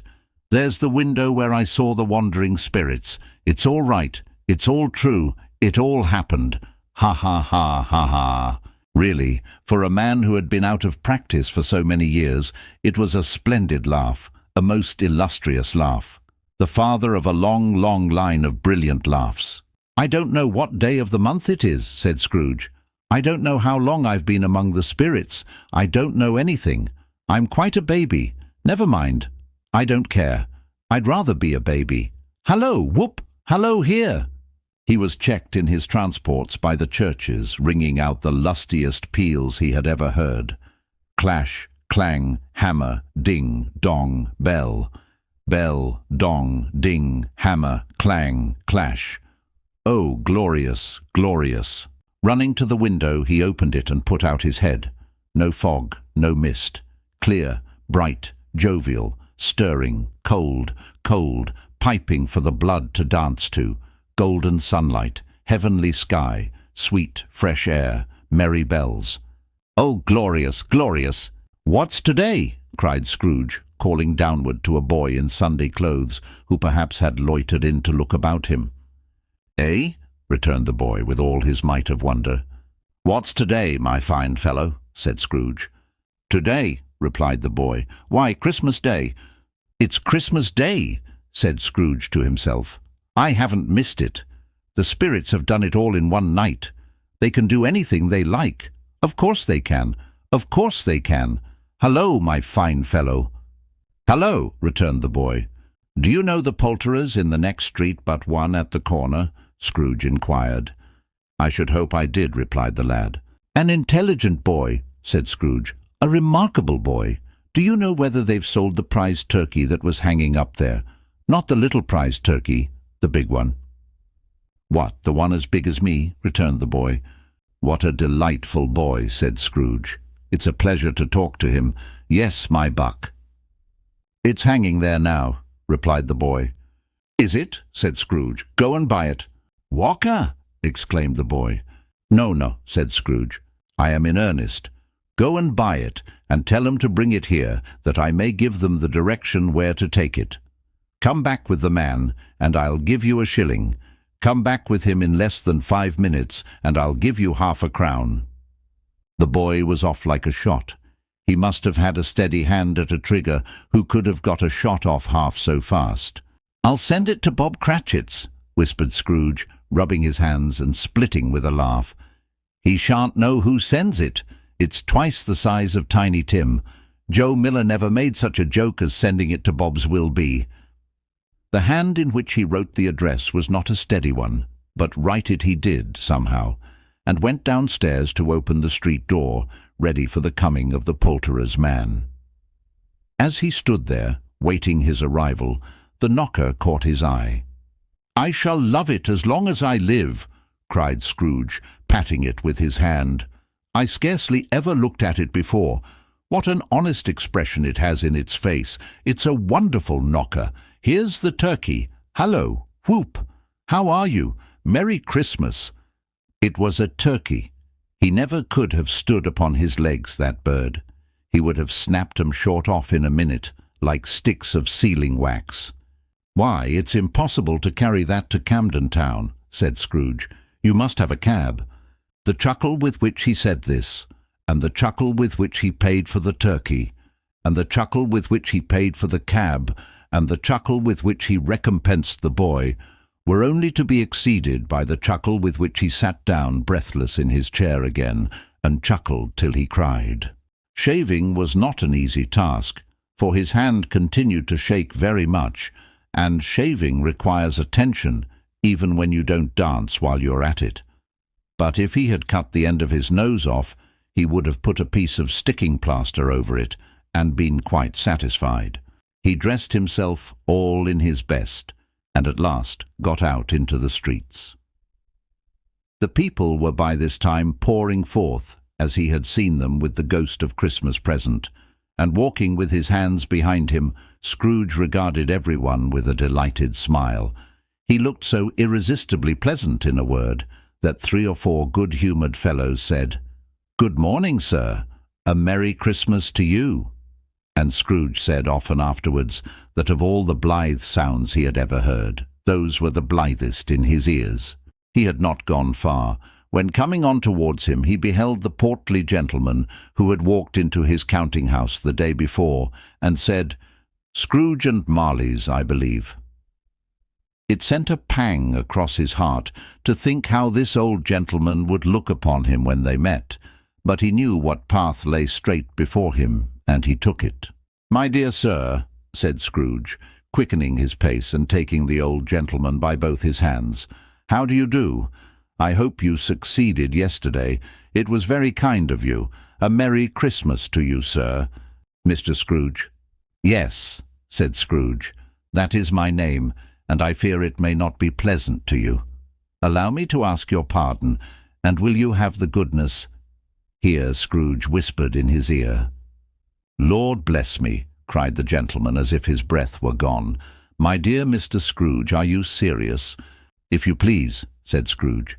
"Not a farthing less. A great many back payments are included in it, I assure you. Will you do me that favour?" "My dear sir," said the other, shaking hands with him, "I don't know what to say to such munifi—" "Don't say anything, please," retorted Scrooge. "Come and see me. Will you come and see me?" "I will," cried the old gentleman, and it was clear he meant to do it.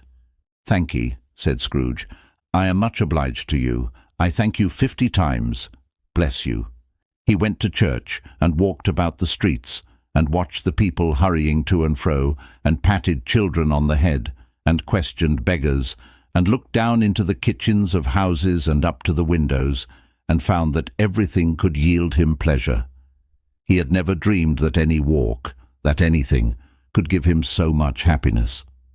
In the afternoon he turned his steps towards his nephew's house. He passed the door a dozen times before he had the courage to go up and knock. But he made a dash and did it.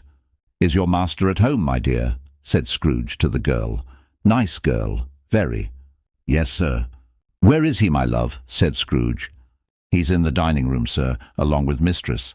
I'll show you upstairs, if you please." "Thank ye. He knows me," said Scrooge, with his hand already on the dining-room lock. "I'll go in here, my dear." He turned it gently and sidled his face in round the door. They were looking at the table, which was spread out in great array, for these young housekeepers are always nervous on such points, and like to see that everything is right. "Fred," said Scrooge. Dear heart alive, how his niece by marriage started. Scrooge had forgotten for the moment about her sitting in the corner with the footstool, or he wouldn't have done it on any account. "Why, bless my soul," cried Fred. "Who's that?" "It's I, your Uncle Scrooge. I've come to dinner. Will you let me in, Fred?" "Let him in." It is a mercy he didn't shake his arm off. He was at home in 5 minutes. Nothing could be heartier. His niece looked just the same. So did Topper when he came. So did the plump sister when she came. So did everyone when they came. Wonderful party, wonderful games, wonderful unanimity, wonderful happiness. But he was early at the office next morning. Oh, he was early there.